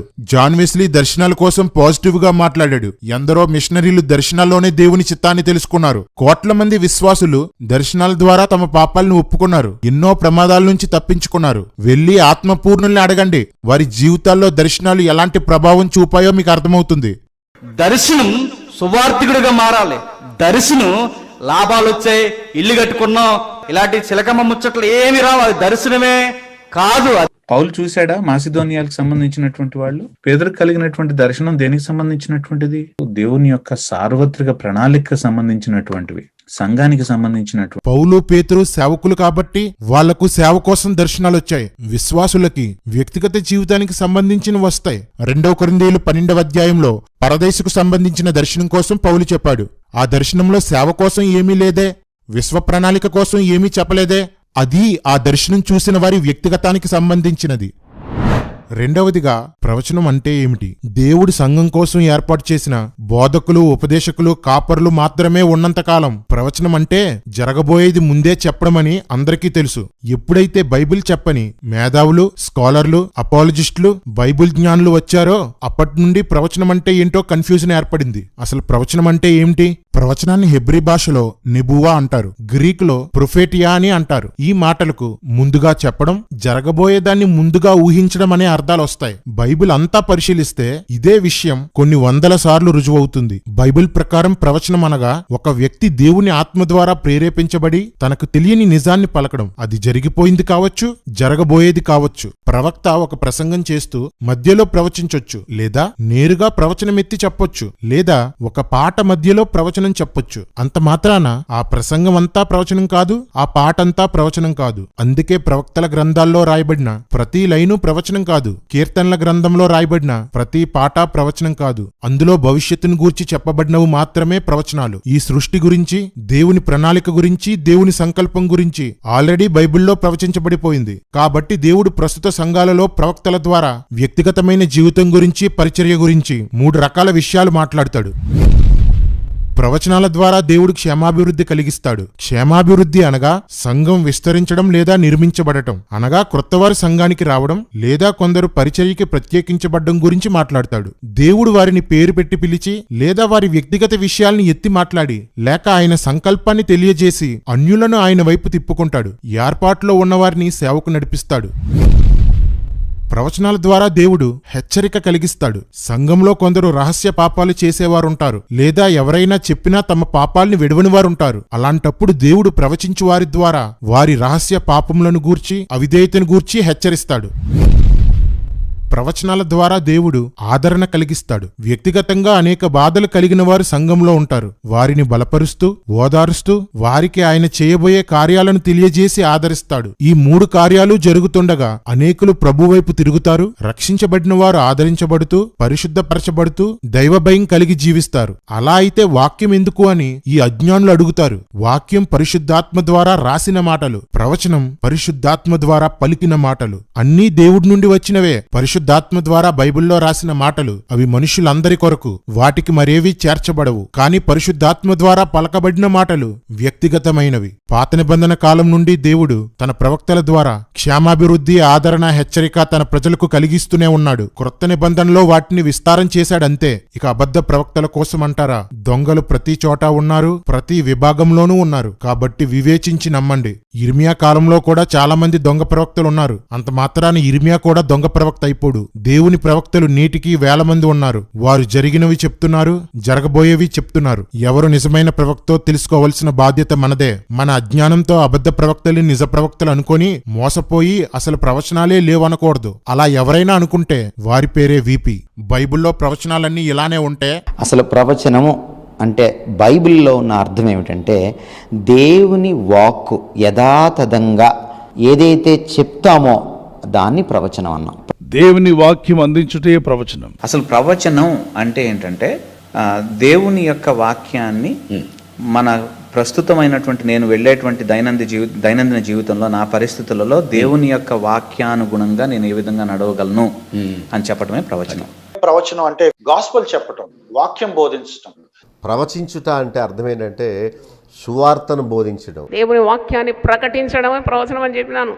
వాక్యాన్ని బోధించడమే ప్రవచనం అంటే. లోతైన దేవుని కార్యాలు, వాక్యాలు వివరించడమే ప్రవచనం పలకడం. వానికంటే ప్రవచించువాడే శ్రేష్ఠుడు. అంటే వాళ్ళ భాషలో వాక్యం చెప్పేవాడు శ్రేష్ఠుడట. వీళ్ళు చేస్తున్న ఈ తప్పుడు వ్యాఖ్యానానికి యేసును గూర్చిన సాక్ష్యం ప్రవచన సారం అనే వచనం కూడా చూపిస్తుంటారు. ఈ వచనాన్ని బట్టి యేసును గూర్చి సాక్ష్యం చెప్పడమే ప్రవచనం అంటున్నారు. యేసును గూర్చి సాక్ష్యం చెప్పడం ప్రవచనం అని రాయబడలేదు. ప్రవచనంలో యేసును గూర్చిన సాక్ష్యం అంతా ఉంది అని రాయబడింది. యేసు ఎప్పుడు, ఎక్కడ, ఏ గోత్రంలో పుట్టి, ఎలాంటి సేవ చేసి, ఎలా మరణించి, ఎలా తిరిగి లేచి, మళ్ళీ ఎలా రాబోతున్నాడు, ఆ తర్వాత ఆయన ఏం చేయబోతున్నాడు అనేవన్నీ ప్రవచనం ద్వారా ముందే రాయబడ్డాయి. ఆ ప్రవచనాలే ఆయనకు సాక్ష్యం. అందుకే ఆయన లూకా 24:44, యోహాను 5:39లో లేఖనాలు నన్ను గూర్చి సాక్ష్యమిస్తున్నాయని చెప్పాడు. అంతేకాని ఆయన గూర్చి సాక్ష్యం చెప్పడం ప్రవచనం కాదు. ఆ ప్రవచనాలే ఆయనకు సాక్ష్యం. సాక్ష్యం అంటే ఇది జరిగింది లేక ఇది నిజం అనడానికి నేను రుజువు అని చెప్పడం భయ్యా. ఈ మాత్రం అర్థం కాని ఈ మేధావులు ప్రవచన వరానికి, సాక్ష్యానికి, బోధకి లింక్ పెట్టేశారు. వాక్యాన్ని రివర్స్ లో చదవకండి భయ్యా. బైబిల్ చదివి చస్తే మనకి బాగా అర్థమై ఉండేది. ప్రవచించడం అంటే వాక్యాన్ని బోధించడం అని చెప్పే పాతాళం బ్యాచ్కి నా 6 ప్రశ్నలు. ప్రవచించడం అంటే వాక్యాన్ని బోధించడం అయితే నేటికి వరాలు ఉన్నాయని ఒప్పుకుంటున్నారా? మీరు బోధకులు కదా, అంటే మీ దిక్కుమాలిన ఎక్స్ప్లెనేషన్ ప్రకారం మీరు ప్రవచిస్తున్నారు. సో మీ పేరు ముందు ప్రసంగికులు అని రాసుకోకుండా ప్రవక్తలు అని రాసుకుంటారా? పరిశుద్ధాత్మను పొందితే కుమారులు, కుమార్తెలు ప్రవచిస్తారని రాయబడింది. ఫిలిప్పు కుమార్తెలు ప్రవచించువారు అని రాయబడింది. మీ మహాజ్ఞానం ప్రకారం ప్రవచించుట అంటే వాక్యాన్ని బోధించడం కదా. సో ఆడవాళ్ళు కూడా బోధించవచ్చని మీరు ఒప్పుకుంటున్నారా?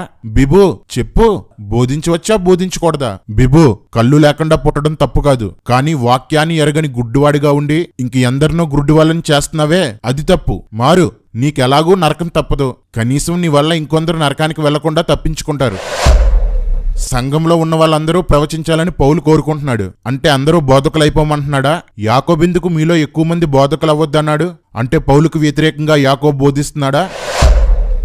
ఒకరి తర్వాత ఒకరు, 2 లేక 3 లేక ఇంకా ఎక్కువ మంది ప్రవచించవచ్చు అని 1 కొరింథీ 14:29-30లో రాయబడింది. ఉపదేశం పొందనివాడి సంఘంలోనికి వస్తే అందరూ ప్రవచిస్తుండగా ఆ ప్రవచనంలో ఉన్న అందరి బోధ వలన, అందరి వలన విమర్శించబడును అని రాయబడింది. ప్రవచించడం, బోధించడం ఒకటే అయితే ఒక్కో సంఘంలో ఎంతమంది బోధకులు ఉండాలి, ఎందరూ బోధించాలి? అలాంటి అవకాశం మీ సంఘ విశ్వాసులకు మీరు ఇస్తారా? 1 కొరింథీ 14:26లో పాడేవారు వేరు, బోధించేవారు వేరు, ప్రవచించేవారు వేరు అని చెప్తున్నాడు. రోమా 12:7లో కూడా అదే రాయబడింది. ప్రవచనం అంటే బోధించడం లేక సువార్త చేయడం అయితే ఎఫెసీ 4:13లో కనిపించే 5 రకాల పరిచర్యల్లో బోధకులు, సువార్తికులు ప్రక్కన ప్రవక్తలు అని ఎందుకు రాశాడు? 1 కొరింథీ 12:28లో కొందరిని ప్రవక్తలుగాను, కొందరిని బోధకులుగాను అని ఎందుకు రాయబడింది? బోధకుడన్నా ప్రవక్త అన్నా ఒకటే కదా, సువార్తికుడన్నా ప్రవక్త అన్నా ఒకటే కదా. అదే మీ పనికిమాలిన జ్ఞానం ప్రకారం. ఇందులో ఏ ప్రశ్నకి వాక్యానుసారమైన సమాధానం చెప్పలేరు. ఎందుకంటే మీరు బోధించేది తప్పు. ప్రవచనంలో బోధ ఉంటుంది కానీ బోధించే ప్రతి ఒక్కడు ప్రవక్త కాదు. ప్రతి ప్రవక్త బోధకుడు కాలేడు. బాబు, స్కాలర్స్, ప్రొఫెసర్స్ నేర్చుకోండి. ఈ రోజు ఈ లోకజ్ఞానులందరినీ దేవుడు వెర్రివారిగా చేయబోతున్నాడు. చిలక జ్యోతిష్యం కాదు ప్రవచనం అంటే. నువ్వెవరిని పెళ్లి చేసుకోబోతున్నావు? ఈ రకమైనటువంటి వాటిని ప్రాఫెసీ పేరు చెప్పి జనాలు మోసం చేస్తా ఉన్నారు. మనం అనుకునే ప్రవచనం అంటే ఫ్యూచర్ గురించి ఏదో ఒక జరగబోయే చెప్పేసి నా కుమారుడా నీకు పెళ్లి అవుతుంది అని అవి ఆ స్టేట్మెంట్స్ కావు. సో నీకు ఉద్యోగం వస్తుందా రాదా, ఏ ఉద్యోగం వస్తుంది, నువ్వు ఐఏఎస్కి వెళ్ళాలా లేకపోతే ఇంకో దానికి వెళ్ళాలా, లేదంటే మీ ఇంట్లో ఏదో కనిపిస్తుంది నాకు అది తీసేయండి, ఇది కాదు ప్రవచనం. అయితే ఆ ప్రవచన వరం మీకు పెళ్లి అవుద్ది ఇట్లాంటి ప్రవచనం కాదు. నువ్వు ఇల్లు కొనచ్చా కొనకూడదా, ఇది కాదు ప్రవచనం అంటే. కాబట్టి ప్రవచనం అంటే ఏదో నీకు ఆడపిల్ల పుడుతుందా, మగపిల్లడు పుడతాడా, లేకపోతే ఏ దిక్కులో వెళితే నీకు పెళ్లి సంబంధం కుదురుతుంది, ఇది కాదు ప్రవచనం అంటే. సోదే అది. నా గేదె పోయింది, అది ఎక్కడుందో కనుక్కోండి మీరు ప్రార్థన చేసి. నాకు స్కూటర్ పోయింది, అది ఎక్కడుందో కనుక్కోండి ప్రార్థన చేసి. మా ఇంట్లో బంగారం గొలిసిపోయింది, మీరు ప్రార్థన చేసి చెప్పండి మా పని మనిషి తీసిందా లేదా అని. ఇవి ప్రవచనాలు కావు. లేకపోతే నీకు అబ్బాయి పుడతాడా అమ్మాయి పుడతాడా, ఈ విధంగా ఒక్క ప్రవక్త కూడా బైబిల్లో ఉన్న 66 పుస్తకాల్లో పాత ఒప్పందంలో కానీ కొత్త ఒప్పందంలో కానీ లేనే లేదు. ప్రవచనాలంటే ఎంత వెటకారం భయ్యా మీకు? ప్రవచించేవారంటే ఎంత అపహాస్యం భయ్యా మీకు? నరకానికి కన్ఫర్మ్ అయిన వాళ్ళు మీడియాని ఏలుతున్నారు. యవనస్తుల్ని, సేవకుల్ని, సేవని పాడు చేస్తున్నారు. ఇది మన కర్మ. అందరూ వినండి. దేవుడు ఏదైనా మాట్లాడగలడు. ప్రవక్తలతో ఏదైనా పలికించగలడు. ఒక వ్యక్తి మారి సంఘానికి వస్తాడు అని దేవుడు అనుకుంటే, ఒక వ్యక్తి ఆదరించబడి విశ్వాసంలో స్థిరపరచబడతాడని దేవుడు అనుకుంటే, ఒక వ్యక్తి పాపాలను ఒప్పుకొని మార్పు చెందుతాడని ఆయన అనుకుంటే ఏదైనా మాట్లాడతాడు. దావీదుకు తనకు పుట్టబోయే బిడ్డ కోసం ప్రవచించలేదా? ఏలీ సమూయేలు పుట్టుక కోసం ప్రవచించలేదా? సమూయేలు సౌలుతో తప్పిపోయిన గాడిదల కోసం చెప్పలేదా? మోషే, యెహోషువ, దావీదు, ఏలియా, ఎలీషా, యెషయా, ఇర్మియా, అగబు, పేతురు, పౌలు, ఇంకా అనేక మంది ప్రవక్తలు పిల్లల కోసం, యుద్ధాల కోసం, మరణాల కోసం, కరువుల కోసం, శ్రమల కోసం, ఎదుటి వ్యక్తి మనస్తత్వం కోసం, జరిగిన మోసాల కోసం, రెండవ రాకడ కోసం ప్రవచించలేదా? చెప్పండి భయ్యా. ఎప్పుడూ ఎదుటివారిని వెటకారం చేయడానికి మాత్రమే ఉపయోగపడే మీ జ్ఞానాన్ని తీసుకెళ్లి పెంట మీద వెయ్యండి. బైబిల్లో ప్రవచనాలన్నీ ఇలానే ఉంటే ఇలాంటివి అసలు ప్రవచనాలే కాదని ఎలా చెప్తున్నారు భయ్యా? చెప్పండి. సాయి కృష్ణ, సురేష్ వంగూరి, ఇంకా చాలా మంది ప్రవచనాలను సోది అన్నారు, జ్యోతిష్యం అన్నారు, చిలక జోష్యం అన్నారు. సమూయేలు జ్యోతిష్యం చెప్పాడా? యెషయా సోది చెప్పాడా? మీలాంటి వాళ్ళందరికీ కన్ఫర్మ్. సాయి కృష్ణ, నువ్వైతే ఆర్టీఎఫ్ లో ఉన్న worst of the worst person నువ్వే. బెస్ట్ మాత్రం మా ఎడ్వర్డ్ అన్నే. మీలో పరిశుద్ధాత్మ గురించి ఎంతో కొంత కరెక్ట్ గా చెప్పేది మా ఎడ్వర్డ్ అన్నే. భాషల వరం అంటే ఏమిటి? చాలా మంది మేధావులకి భాషల వరం అర్థం కాక హేళన చేస్తూ, వెటకారం చేస్తూ ఏదేదో మాట్లాడుతున్నారు. రీక రబ రబ రబ రబ రబ శాంత రబ రబ రబ హోరీ రబ శాంత రబ షాబా రా రా లా లా లా లా యా షాబా బాబా అని అంటున్నారు. ఏ భాష ఇది? మనుషుల్ని కొండ గొర్రెలుగా మార్చే భాష అది. శబ శబ రబ రబ. But this is not just babbling some syllables that is speaking in tongues. Some babblings, 2-3 like little babies. Balasa shaba baba balasa shaba baba. బెక్క షక బెక్క సరబర పరిశుద్ధమైన పిచ్చి భాష అనాలి నేను. చందర బర శకర బకర బాబా బుర్ర గుర్ర అని గొర్రెలు మేసినోళ్ళగా షుక్ బుక్ రుక్ టుక్. ఇప్పుడు మీ అందరికీ భాషల వరం ఉన్నప్పుడు మీ అందరూ ఒకేలా మొరగాలి కానీ రకరకాలుగా మొరుగుతున్నారు. ఎట్నైనా మా వీధిలో కుక్కలైనా ఒకలాగే మొరుగుతున్నాయి. ఇది దీనికి అర్థం ఉండదు, పర్థం ఉండదు. దీనికి అర్థం చెప్పాలంటే ప్రపంచంలో ఎవడో సరిపోడు. ఎర్రగడ్డ మెంటల్ హాస్పిటల్లో దొరుకుతాడు మనకు అర్థాలు చెప్పేవాడు.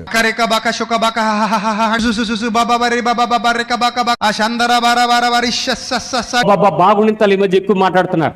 ఈ బాబా అంటే రబ్బర్ పెన్సిల్ అంటే శిఖర బరబర శిఖర తరబర కర శిఖర బరబర శిఖర బర కళ్ళు ఇలా జిట్లిస్తూ విషం రబరబరికరిక రబరబరికరిక రబరబ కమాన్ రబరబరికరిక కదరంబ గరగర బరబర జరగర జీసస్ అన్నాడా? శివ శివ శబ దబానని శరబరబర అని అరుచుకుంటా శరబర షటగట బట బట ఆర్ సమ్ నాయిస్ అంటాడు. రబ శివ రబందరబర అంటాడు. వాక్యం పట్టుకున్నవారు అనుభవాన్ని వదిలేసి, అనుభవం గలవారు వాక్యాన్ని వదిలేసి మాట్లాడుతున్నారు. దేవుని ఆత్మ సహాయంతో, లేఖనాల ఆధారముతో, అనేక మంది అనుభవాల సారాంశంతో నానా భాషల వరమంటే ఏమిటో మీకు చెప్తాను. అన్య భాషలు మనుషులకు అర్థమవుతాయి, కానీ నానా భాషలనేవి మనుషులకు అర్థం కావు. ఆ భాష మాట్లాడే వారికి కూడా అర్థం కాదు. కానీ భాషలతో మాట్లాడే వ్యక్తి తనకు తెలియకుండానే ఎన్నో మర్మాలు పలుకుతాడు. భాషలతో మాట్లాడే వ్యక్తి తనకు తెలియకుండానే యుక్తమైన ప్రార్థన చేస్తాడు. భాషలతో మాట్లాడే వ్యక్తి దేవునికి ఇష్టమైన విధంగా కృతజ్ఞతలు చెల్లిస్తాడు. భాషలతో మాట్లాడే వ్యక్తి నేరుగా దేవుడితో మాట్లాడుతాడు. అందుకే భాషలతో మాట్లాడుతూ కొన్నిసార్లు ఏడుస్తాం, కొన్నిసార్లు సంతోషిస్తాం, కొన్నిసార్లు ఏవో ప్రభువుని అడుగుతాం, కొన్నిసార్లు వేటి గురించో ప్రభువుకు మొరపెడతాం. నేరుగా ప్రభువుతో మాట్లాడామనే సంతృప్తిని పొందుతాం. ఈ నానా భాషలు ఒక పదాన్ని పలికేటప్పుడు పలికే విధానాన్ని బట్టి, చిన్న చిన్న మార్పులను బట్టి వాటి అర్థాలు మారిపోతూ ఉంటాయి. ఒక పదానికి ముందు పలికే మాటను బట్టి, తర్వాత పలికే మాటను బట్టి ఆ పదం యొక్క అర్థం మారిపోతుంటుంది. మర్మాలు పలికేటప్పుడు తెలియని జ్ఞానం, ప్రార్థించేటప్పుడు తెలియని ధైర్యం కలుగుతాయి. వాటి అర్థాలు తెలిసినప్పుడు ఇక ఆ అనుభవాన్ని వర్ణించలేం. నేను ఎన్నో విషయాలను భాషలు మాట్లాడుతుండగానే తెలుసుకున్నాను. అర్థం చెప్పే వరం ఉన్నా ప్రారంభంలో ఒక వ్యక్తి అందరి భాషలకే అర్థం చెప్పలేకపోవచ్చు. కొన్నిసార్లు కొన్ని పదాలే అర్థమవుతుంటాయి. ప్రార్థనలో ఆత్మ సహాయంతో ప్రయత్నించే కొద్దీ ఈ వరం వృద్ధి అవుతుంది. ఇన్ని విధాలుగా వ్యక్తిగతంగా మేలు చేయడానికి దేవుడు ఈ వరాన్నిచ్చాడు. భాషల వరం లేకపోయినా ప్రార్థించగలం, స్తుతించగలం, కానీ మర్మాలు పలకలేం. దేవుడితో నేరుగా మాట్లాడుతున్నామనే సంతృప్తి అన్నిసార్లు పొందుకోలేము. కొందరైతే వ్యక్తిగత క్షేమాభివృద్ధి కోసం ఇవ్వబడిన దానికి అంత ప్రియారిటీ ఇవ్వకూడదని చులకనగా మాట్లాడతారు. సంఘం అంటే మనుషులే, నేను ఆ సంఘంలో ఒక వ్యక్తినే. నేను వ్యక్తిగతంగా ఫలించడం అంటే సంఘం క్షేమాభివృద్ధి చెందడమే కదా. నాలాంటి అనేక మంది వ్యక్తిగతంగా క్షేమాభివృద్ధి పొందుతుంటే అది సంఘ క్షేమాభివృద్ధే కదా. పరలోకం వెళ్లేది నా శరీరం కాదు, నా ఆత్మ. కొందరిలో ఆ ఆత్మ ఫలించడానికి భాషల వరం ఎంతో అవసరం. అందుకే అందరూ భాషలు మాట్లాడాలని, భాషల్ని ఆటంకపరచవద్దని బైబిల్ చెప్తుంది. కొందరి ఆత్మ ఫలించడానికి ఈ వరంతో అవసరం ఉండదు. దేవుడు అవసరాన్ని బట్టి ఎవరికి ఏ వరం ఇవ్వాలో ఆ వరం ఇస్తాడు. భాషల వరాన్ని ఎప్పుడు ఎలా వినియోగించాలి?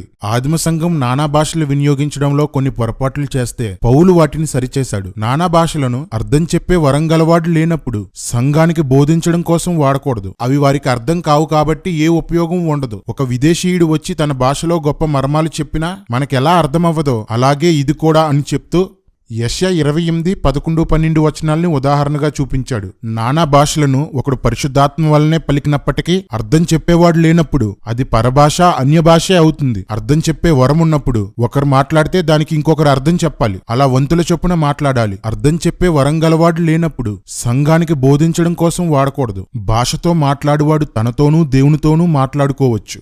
ఈ మాట ఎంత బాగుంది. అందుకే అందరూ భాషలు మాట్లాడాలని పౌలు కోరుకున్నాడు. మనం కూడా కోరుకుందాం, కానీ సమస్తాన్ని క్రమంగా చేద్దాం. Keep quiet, be silent. ఒకవేళ నీకు భాష మాట్లాడే వరం ఉన్నా కూడా మౌనంగానే ఉండాలి తప్ప మాట్లాడటానికి నీకు రైట్ లేదు. ముఖ్యంగా సంఘంలో అస్సలు మాట్లాడకూడదు. సైలెంట్ గా నీలో నువ్వు మాట్లాడుకోవాలి. నువ్వు చెప్పింది 100% రైట్. చెప్పక నువ్వు ఎవడమే మరా నీకు అది నీకు అసలు ఆ మ్యాటర్, నీ బండే లేదు, పెట్రోల్ లేదు, నువ్వు ఎందుకు మాట్లాడుతున్నావు? నువ్వు పేపర్లో బొమ్మ చూసి ఇది పరిశుద్ధాత్మ హీరోకుండా షైన్, నీకు అంతే తెలుసు. నేను బండి తోలుతున్నాను చాలా కాలంగా. బహిరంగ వేదిక మీద వాళ్ళకి అర్థమయ్యే మాటలు మాట్లాడండి. పర్సనల్ ప్రేయర్స్లో మీరు ఆత్మతో నింపబడి స్వేచ్ఛగా ప్రభుని ఆరాధించండి. ఇన్ని చెప్పి ఆటంకపరచుకునే ముగించారు కదా అధ్యాయం. బుర్ర పని చేయట్లేదా? అది కనపడలేదురా నీకు వచ్చిన పెద్ద సిద్ధాంతం రోడ్డు మీదకి ఎక్కావు. అర్థం చెప్పేవాడు లేనప్పుడు అతడు సంఘంలో మౌనంగా ఉండాలి అనే మాట చూడగానే భాషలు ఎన్నున్నాయి, వాటి వ్యత్యాసం ఏమిటి అనేవి ఏమాత్రం తెలియని ఆత్మలేని ప్రకృతి సంబంధులు, ఆత్మదోషకులు గొంతు చించుకొని ఇంట్లో మాట్లాడుకోండి, చర్చిలో ఎందుకు మాట్లాడుతున్నారంటారు. ఆత్మలేని మీరు ఆత్మవరాల్ని ఎలా వాడాలో చెప్పడానికి సరిపోరు. మీకు ఆ అర్హతే లేదు. ఎందుకంటే మీరు క్రీస్తు వారు కాదు. ఇక్కడ సందర్భాన్ని చూస్తే నానా భాషలు మాట్లాడువాడు అర్థం చెప్పేవాడు లేనప్పుడు సంఘానికి ఏమీ బోధించకూడదు, కానీ తనతోనూ దేవునితో అందరితోనూ మాట్లాడుకోవచ్చు. చర్చిలో అందరూ పాటలు పాడుకునేటప్పుడు తాను నెమ్మదిగా భాషలు మాట్లాడుకోవచ్చు కదా. ప్రార్థన జరిగేటప్పుడు మాట్లాడుకోవచ్చు కదా. ఆరాధించేటప్పుడు తాను దేవునితో మాట్లాడుకోవచ్చు కదా. ఇందులో తప్పేముంది? కొందరు వాక్యం చెప్తూనో ప్రార్థన నడిపిస్తూనో భాషలు మాట్లాడేస్తున్నారు. అలా చేయకూడదు. దాని వలన ఎవరికీ ఉపయోగం లేదు. అన్నీ క్రమంగా చేయడం వలన వరాలు మరింత ఉపయోగకరంగా ఉంటాయి. భాషల్ని ఆటంకపరచకండి అని బైబిల్ ఆజ్ఞాపిస్తుంటే భాషల గురించి మినిమం కూడా తెలియని ఈ మేధావి వర్గం అనేకుల్ని భాషలు మాట్లాడకుండా ఆటంకపరుస్తుంది. ఒక్కొక్కరిని ఎర్రగా బాధాలి. కొందరు పక్క వాళ్ళ భాషల్లో ముక్కలు పట్టుకొని ముందుకి వెనక్కి తిప్పి మాట్లాడుతున్నారు. కొందరు గొప్పల కోసం నోటుకొచ్చిందల్లా మాట్లాడేస్తున్నారు. అలా చేయకూడదు. మానవ భాషల్లాగే నానా భాషలు కూడా భాషలే. మనుషుల భాషకి ఉన్నట్లు అర్థం, భావం ఉంటాయి. కొరింథీయులకు ఆ విషయం తెలియక ఆ వరాన్ని అదే పనిగా సంఘంలో వాడుతున్నారు. ఆ వరం గురించి ఉపదేశం పొందని వారు అప్పుడే సువార్త విన్న అన్యజనులు సంఘానికి వస్తే వీరంతా భాషలు మాట్లాడడం చూసి వారిని వెర్రోలు అనుకొని ఇక ఎన్నటికీ సంఘానికి రాకపోవచ్చు. తద్వారా వారు అవిశ్వాసులుగానే మిగిలిపోతారు. ఈ నానా భాషలు అన్యుల్ని ఉపదేశం పొందని వారిని అవిశ్వాసులుగా మిగిలిపోయేలా చేస్తుంది. అందుకే అది అవిశ్వాసులకు సూచన. కానీ ప్రవచనాల్లో సంఘానికి వచ్చిన కొత్తవారి వ్యక్తిగత విషయాల గురించి దేవుడు మాట్లాడడం వలన వారు పూర్తి విశ్వాసులుగా మారిపోతారు. అందుకే అది విశ్వాసులకు సూచన. భాషలు 2 రకాలు: అన్య భాషలు, నానా భాషలు. సత్యాన్వేష్, స్టీఫెన్ బాబు లాంటి పిల్ల బచ్చాల దగ్గర నుండి అదేంటన్నా వీళ్ళని అంత మాట నేసావు? రేయ్, మనోడి అకౌంట్ నేము సత్య అన్వేష్, అంటే సత్యాన్ని అన్వేషిస్తున్నవాడు. అంటే ఇంకా మనోడికి సత్యం దొరకలేదు. సత్యం దొరకనోడు పిల్లబచ్చనే కదరా. పైగా మనోడి పోస్టులు వాక్యానికి ఏ సంబంధం లేకుండా ఉంటాయి. మనోడికి ఒకరు నచ్చితే వాళ్ళు ఏం చేసినా తప్పు కాదంటాడు. ఒకరు నచ్చలేదనుకో వాళ్ళు ఏం చేసినా తప్పు అంటాడు. పిల్లబచ్చయే కదా అని ఇన్ని రోజులు ఎంత లాజిక్లెస్ పోస్టులు చేసినా పక్షపాతంగా వాగినా వదిలేశాను. కానీ భాషల్ని వెటకారించాడు. పరిశుద్ధాత్మ కార్యాన్ని దూషించి పాతాళంలో సీటు కన్ఫర్మ్ చేసుకున్నాడు. ఎలాగో కిందకు పోయే బ్యాచే కదా అని ఇందులోకి లాగేశా. సత్యం దొరకని పిల్లబచ్చా ఇక నాపై పోస్టులు చేసుకుంటూ బ్రతికే. ఇక బాబ్ గారి విషయానికి వస్తే, ఏంటి నేను అరమిక్లో మాట్లాడతాను, మీరు తెలుగు వాళ్ళు, నేను గొప్పగా ప్రసంగం చేస్తున్నాను, మంచి మంచి మాటలతో ప్రసంగాలు చేస్తున్నాను, కాకపోతే అరమిక్లో చేస్తున్నాను, మీకు రాదా భాష? ఇప్పుడు ఏంటి ప్రయోజనం చెప్పండి? ఈ మాట గుర్తుపెట్టుకోండి. ఎందుకనగా భాషతో అరమిక్తో మాట్లాడువాడు మీతో, మనుషులతో, మీతో కాదు దేవునితో మాట్లాడుచున్నాను. మీకు అర్థమవుతుందా? అరబిక్ లో మనుషులకు బోధిస్తే అర్థం కాదన్నది నువ్వే, మనుషులతో కాదు దేవునితో మాట్లాడుతున్నారు అనేది నువ్వే. తానేం మాట్లాడుతున్నాడో తనకే తెలియనోడు పిల్లబచ్చానే కదరా. ఇలాంటి బచ్చా బ్యాచ్ దగ్గర నుంచి బిబు లాంటి మ్యాడ్ మేధావుల దగ్గర నుండి రేపో మాపో పాతాళానికి పోవడానికి రెడీగా ఉన్న పీడి జాకీ లాంటి వారి వరకు చాలా మందికి అన్య భాషలకి నానా భాషలకి తేడా తెలియక భాషల్ని హేళన చేసి పాతాళాన్ని కన్ఫర్మ్ చేసుకున్నారు. ఎంత స్పష్టంగా వివరించినా మారడానికి ఇష్టపడిన వీళ్ళని ఏమీ చేయలేం. వీళ్ళకి ఎంత చెప్పినా అనవసరం. కానీ సత్యం తెలుసుకోవాలనుకునే వాళ్ళు మాత్రం వీళ్ళంతా మీ కళ్ళకి కట్టేసిన గంతల్ని తీసేసి నేను చెప్పేది వినండి. బైబిల్లో మనుషుల భాషలు, అన్య భాషలు, దేవదూతల భాషలు, నానా భాషలు అనేవి కనిపిస్తాయి. ఇవి 4 వేరువేరు రకాల భాషలు కాదు. మనుషుల భాషలు, అన్య భాషలు రెండూ ఒకటే.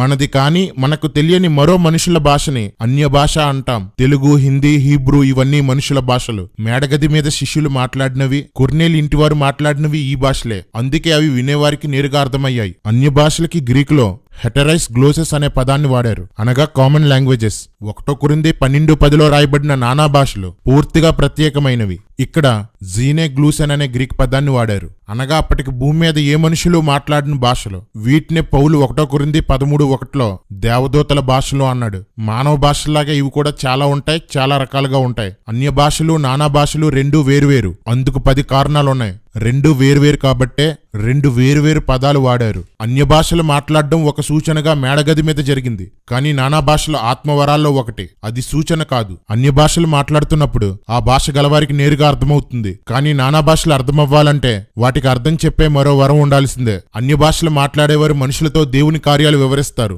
నానా భాషలు మాట్లాడేవారు మనుషులతో కాదు, దేవునితోనే మాట్లాడతారు. అన్య భాషలు అన్యుల్ని ప్రభు వైపు తిప్పడానికి ఉపయోగపడతాయి. కానీ నానా భాషలు అన్యజనులు వింటే ఏ విధమైన విశ్వాసం కలగదు. అందుకే అది అవిశ్వాసులకు సూచన అని రాయబడింది. అన్య భాషలు సంఘ క్షేమాభివృద్ధికి, అనగా అన్యజనులు క్రీస్తును నమ్ముకోవడానికి ఉపయోగపడతాయి. కానీ నానా భాషలు ఆ వ్యక్తిగతంగా ఫలించడానికి ఉపయోగపడతాయి. అన్య భాష భాషల్లో క్రీస్తుని గూర్చిన ప్రకటన ఉంది, నానా భాషల్లో మర్మాలు ఉన్నాయి. అన్య భాషల్లో దేవుని కార్యాల వివరణ ఉంది, నానా భాషల్లో దేవుణ్ణి స్తుతించడం ఉంది. అన్య భాషల అవసరాన్ని బట్టి, అనగా అక్కడున్న వేరొక భాష వారితో దేవుడు ఏదైనా చెప్పాలనుకున్నప్పుడు భక్తులకి అప్పటికప్పుడే దేవుడు ఆ భాషా జ్ఞానాన్ని ఇచ్చి మాట్లాడతాడు. కానీ నానా భాషల వరం ఒక్కసారి పొందితే ప్రభుతో మాట్లాడొచ్చు, స్తుతించుకోవచ్చు. అన్య భాషల సంఘంలో ఉపయోగించినట్లు ఆధారం లేదు, కానీ నానా భాషల్ని సంఘంలో ఉపయోగించారు. బిబో, అన్య భాషలు నానా భాషలు ఒకటే అనడానికి నువ్వు మెచ్చిన ఈ పుస్తకంలో 8 పోలికలు రాశాడు. అవి ఎంత ఫూలిష్ గా ఉన్నాయో అందరూ చూడండి. 2 వరాలు పరిశుద్ధాత్మ ద్వారానే వస్తాయి. భయ్యా, ఏ వరమన్నా ఆత్మ ద్వారానే కదా వస్తుంది. ఇదొక పోలిక. 2 వరాలు అపోస్తులకే కాక మిగతా వారికి కూడా ఇచ్చాడంట. అన్ని వరాలు అందరికీ ఇచ్చాడు కదా, ఇదో పోలిక. 2 భాషల వరాలు నోటుతో పలికేవే. సీరియస్ గా మాట్లాడదాం అనుకున్నాను బిబు. నవ్వాగడం లేదు. భాషలు నోటితో మాట్లాడకపోతే చేత్తో మాట్లాడతారా? 2 సందర్భాల్లోనూ భాషలను అర్థం చేసుకోలేని వాళ్ళు ఎగతాళి చేశారట. బిబు, ఎదుటివారికి ఒక విషయం అర్థం కాకపోతే ఎగతాళే చేస్తారు. ఇదో పోలిక. యేసుక్రీస్తు దయ్యాలను వెలగొట్టినప్పుడు ఎగతాళి చేశారు, సువార్త చేసేటప్పుడు ఎగతాళి చేశారు, బోధించేటప్పుడు ఎగతాళి చేశారు. అర్థమైన వాళ్ళలో ఏం జరిగిందో దాన్ని పోల్చాలి గాని అర్థం కాకపోతే ఎగతాళి చేయడం పోలిక. ఇవన్నీ ఎలా ఉన్నాయంటే కారు మరియు విమానం 2 ఒకటే. నమ్మరా? అయితే పోలికలు చెప్తా వినండి. 2 ప్రయాణం చేసేవే. రెండిటికి ఇంధనం వాడాలి. రెండిట్లో ఒకరికంటే ఎక్కువ మంది ప్రయాణం చేయొచ్చు. రెండిటికి టైర్లుంటాయి, రెండిటికి విండోస్ ఉంటాయి, రెండిటికి అద్దాలుంటాయి, రెండిట్లో సీట్లుంటాయి. 2 వెళ్ళేటప్పుడు సౌండ్ వస్తుంది, రెండిటికి స్మోక్ వస్తుంది, రెండిటికి లైట్స్ ఉంటాయి. ఇంకొకటి అసలైంది మెయిన్ ఏంటంటే భయ్యా, 2 వాహనాలే. ఇలా ఉన్నాయి బిబు నీ తెలివితేటలు. 2 చెవుల మధ్య ఇంత గుజ్జు ఉందా? ఇక నెక్స్ట్ 4 పోలికలే కాదు, వ్యత్యాసాలను పోలికలుగా చెప్పడానికి ప్రయత్నం చేశారు. 2 సందర్భాల్లో చెప్పబడిన సందేశం అనువదించదగిందట. బిబు, అన్య భాషల్ని ఎవరు అనువదించనక్కర్లేదు, అనువదించలేదు. నానా భాషల్ని అనువదించాలి. 2 సందర్భాల్లో అవిశ్వాసులైన యూదులకి ఈ వరం అద్భుత సూచనగా పనిచేసిందట. బిబు, అన్య భాషలు అవిశ్వాసులు విశ్వాసులయ్యేలా చేసింది, కానీ నానా భాషలు ఉపదేశం పొందని వారిలో మరింత అవిశ్వాసాన్ని కలగజేసింది. 2 ఒకటేనా వ్యతిరేకమైనవా? బుర్ర పెట్టు బిబు.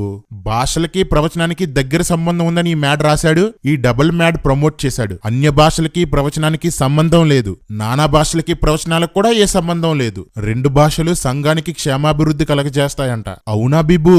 రాసినోడిదొక సోది బోధ, దాన్ని చెప్పే నీదొక రోత బోధ. అన్య భాషలు సంఘ క్షేమాభివృద్ధికి, నానా భాషలు వ్యక్తిగత క్షేమాభివృద్ధికి ఇవ్వబడ్డాయి. అందుకే పౌలు ఏకాంతంలో భాషలు మాట్లాడుకుంటానని చెప్పాడు.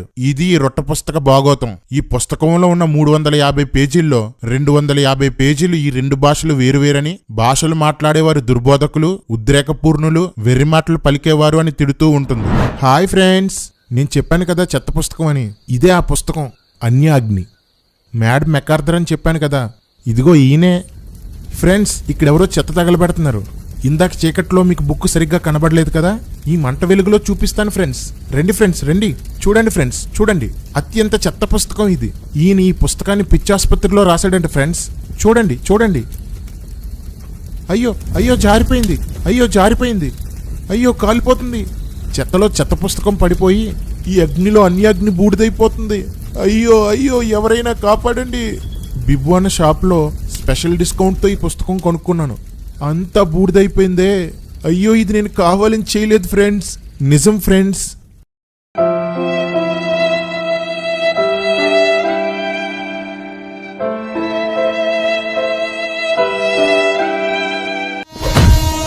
మొదటి కొరింథీ 14వ అధ్యాయంలో చెప్పబడినవి అన్య భాషలు కావు అనడానికి మరికొన్ని రుజువులు చూపిస్తాను. కొరింథీలో అందరూ గ్రీక్ మాట్లాడేవారే ఉంటారు. అలాంటప్పుడు దేవుడు అన్య భాషలు ఎందుకు మాట్లాడిస్తాడు? ఒకవేళ వేరే భాష మాట్లాడేవారెవరైనా ఆ సంఘానికి వస్తే దేవుడు గనక వారి భాషలో ఎవరితోనైనా మాట్లాడిస్తే అది వారికి నేరుగా అర్థమైపోతుంది. కాబట్టి భాషలకు అర్థం చెప్పేవాడు ఉండాల్సిన అవసరం ఏముంటుంది?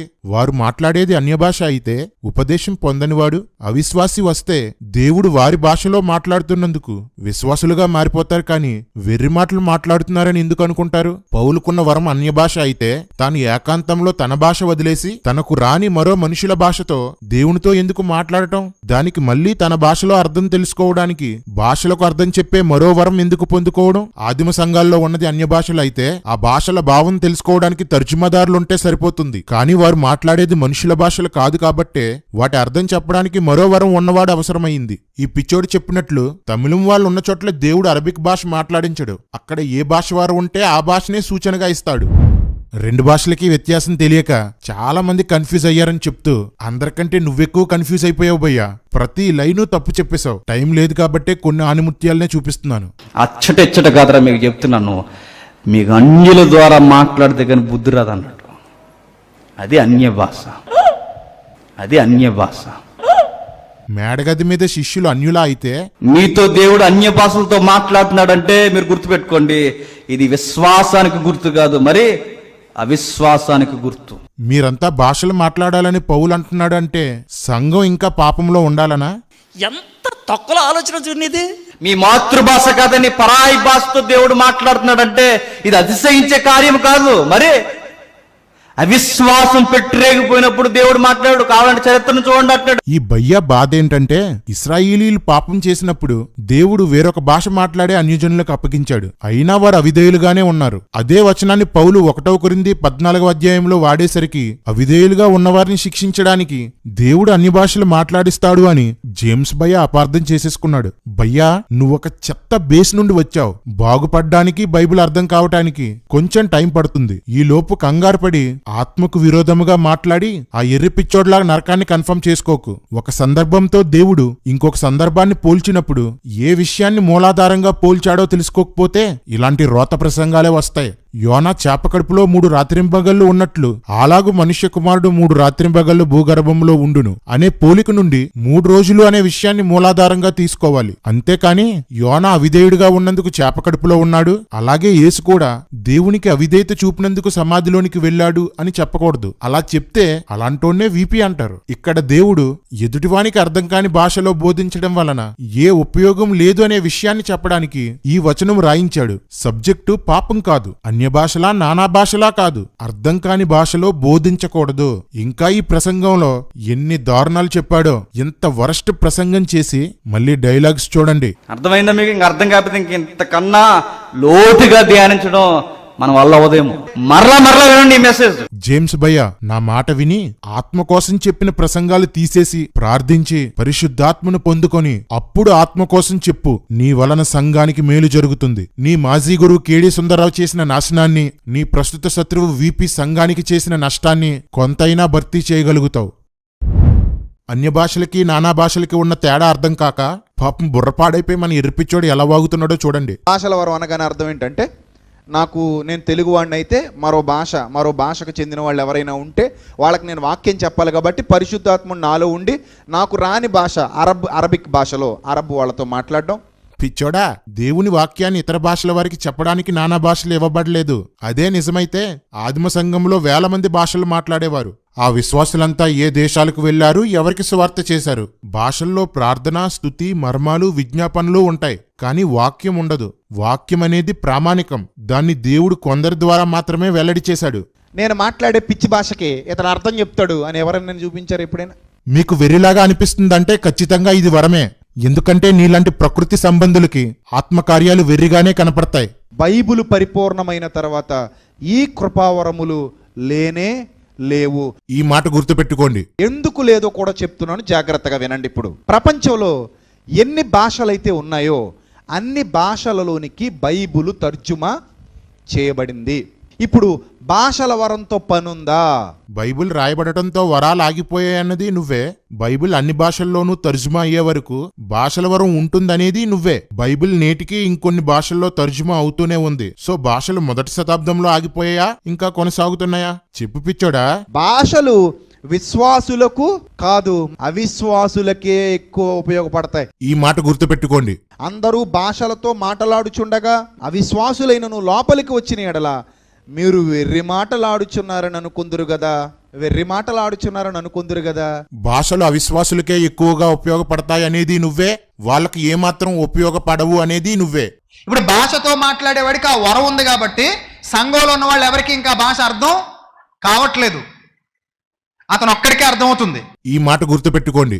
నేను భాషతో ప్రార్థన చేసిన ఎడల నా ఆత్మ ప్రార్థన చేయను గాని నా మనస్సు ఫలవంతముగా ఉండదు. ఎందుకంటే ఆ భాష అర్థం నాకు కూడా తెలీదు. నువ్వేం మాట్లాడుతున్నావో నీకన్నా అర్థమవుతుందా వీపీ? ఎంత విచిత్రంగా ఉన్నావేంటి భయ్యా? ఇలా వాగడం కాకుండా నువ్వు ఇంకా ఏం చేస్తుంటావు భయ్యా? గాలి తీసేసాం. ఓ పంచర్లేస్తుంటావా? ఇంకా ఎలా లాక్ చేయాలో అలా లాక్ చేసి పడేస్తాను, ఎలా లాక్ చేయాలో అలా లాక్ చేసి పడేస్తాను. ఓహో, పాడైపోయిన తాళం కప్పలు బాగు చేస్తుంటావా? Okay okay. ఎలకల బోన్లో ఎలక చొక్కేసినట్టు, ఎలకల బోన్లో ఎలక చొక్కేసినట్టు. ఏంటి, ఎలకలను కూడా పట్టుకుంటుంటావా? ఎందుకంటే పిన్ టు పిన్ ఓపెన్ చేసి పక్కన పెట్టి అన్ని అర్థాలు ఒకలాగా ఉండాలి. నువ్వు ఎప్పుడు మాట్లాడినా మళ్ళీ ఒకదానికి ఒకలాగా అర్థం చెప్పావనుకో, ప్రపంచంలో ఎక్కడుందో అడుగుతాం ఆ భాష. నువ్వు అన్య భాషలకి నానా భాషలకి తేడా తెలియని గోచిగుడ్డ బిడ్డవే అనుకున్నాను. కానీ నీ మాటలు వింటుంటే నీకు అది కూడా ఉందా లేదని డౌట్ వస్తుంది. ఎందుకంటే నీకు మనుషుల భాషల కోసం కూడా తెలియడం లేదు. మనుషుల భాషల్లో ఒక పదానికి మరో భాషలో మరో అర్థం వస్తుంది. అలాగే నానా భాషల్లో కూడా ఒక నానా భాషలో పదానికి ఇంకో నానా భాషలో మరో అర్థం రావచ్చు. ఇది అర్థం చేసుకునేంత నాలెడ్జ్ నీకు లేదు కాబట్టి, నువ్వు దిగంబరవు కాబట్టి నీకు అర్థం కావడానికి ఒక ఉదాహరణ చెప్తాను. హిందీలో పప్పా అంటే తండ్రి,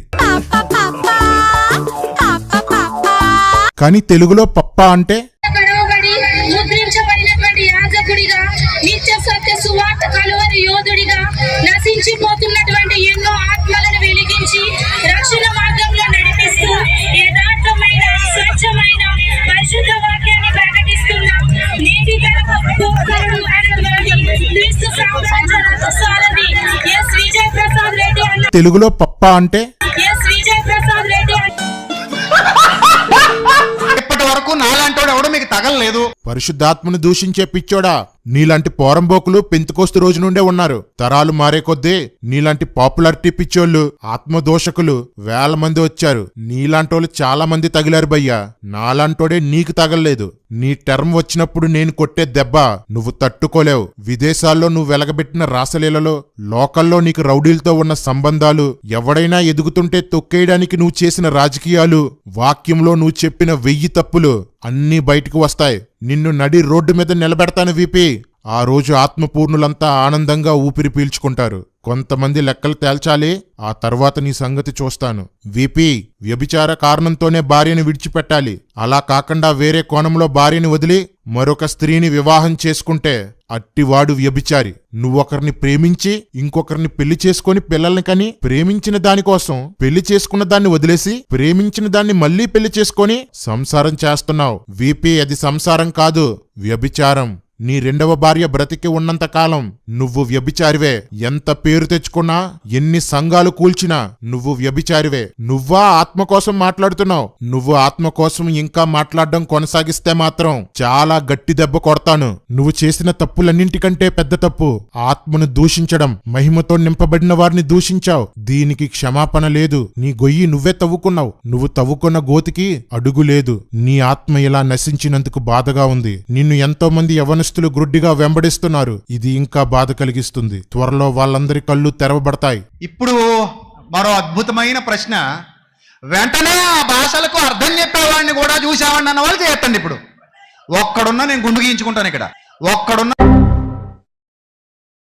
ఒక్కడ చెయ్యెత్తినా నేను గుండు గీయించుకుంటానని చెప్తున్నాను. మామూలుగా ఉండదు. Thank you so much VP. మేక ప్రాణులకి గుండు గీసాక మగాలకు కూడా గుండు గీసే అవకాశం ఉంటే బాగుంటుందని చాలా మంది నాకు మెయిల్స్ చేశారు. కానీ బైబిల్లో ఆ అవకాశం లేదే.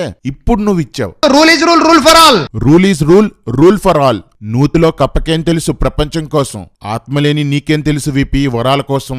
ఎర్రిపిచోడా, నాకు భాషల వరం ఉంది, వాటికి అర్థం చెప్పే వరము ఉంది. అర్థం చెప్పు వరమున్నవారు ఎంతమంది ఉన్నారో కామెంట్లు చూడు.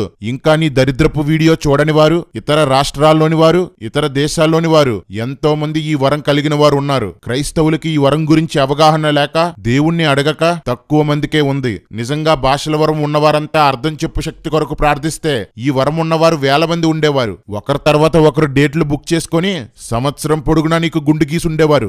వీపీ, నేను భాషలు మాట్లాడుతూ వాటి అర్థం చెప్పు ఆడియోని వినిపిస్తున్నాను, విను.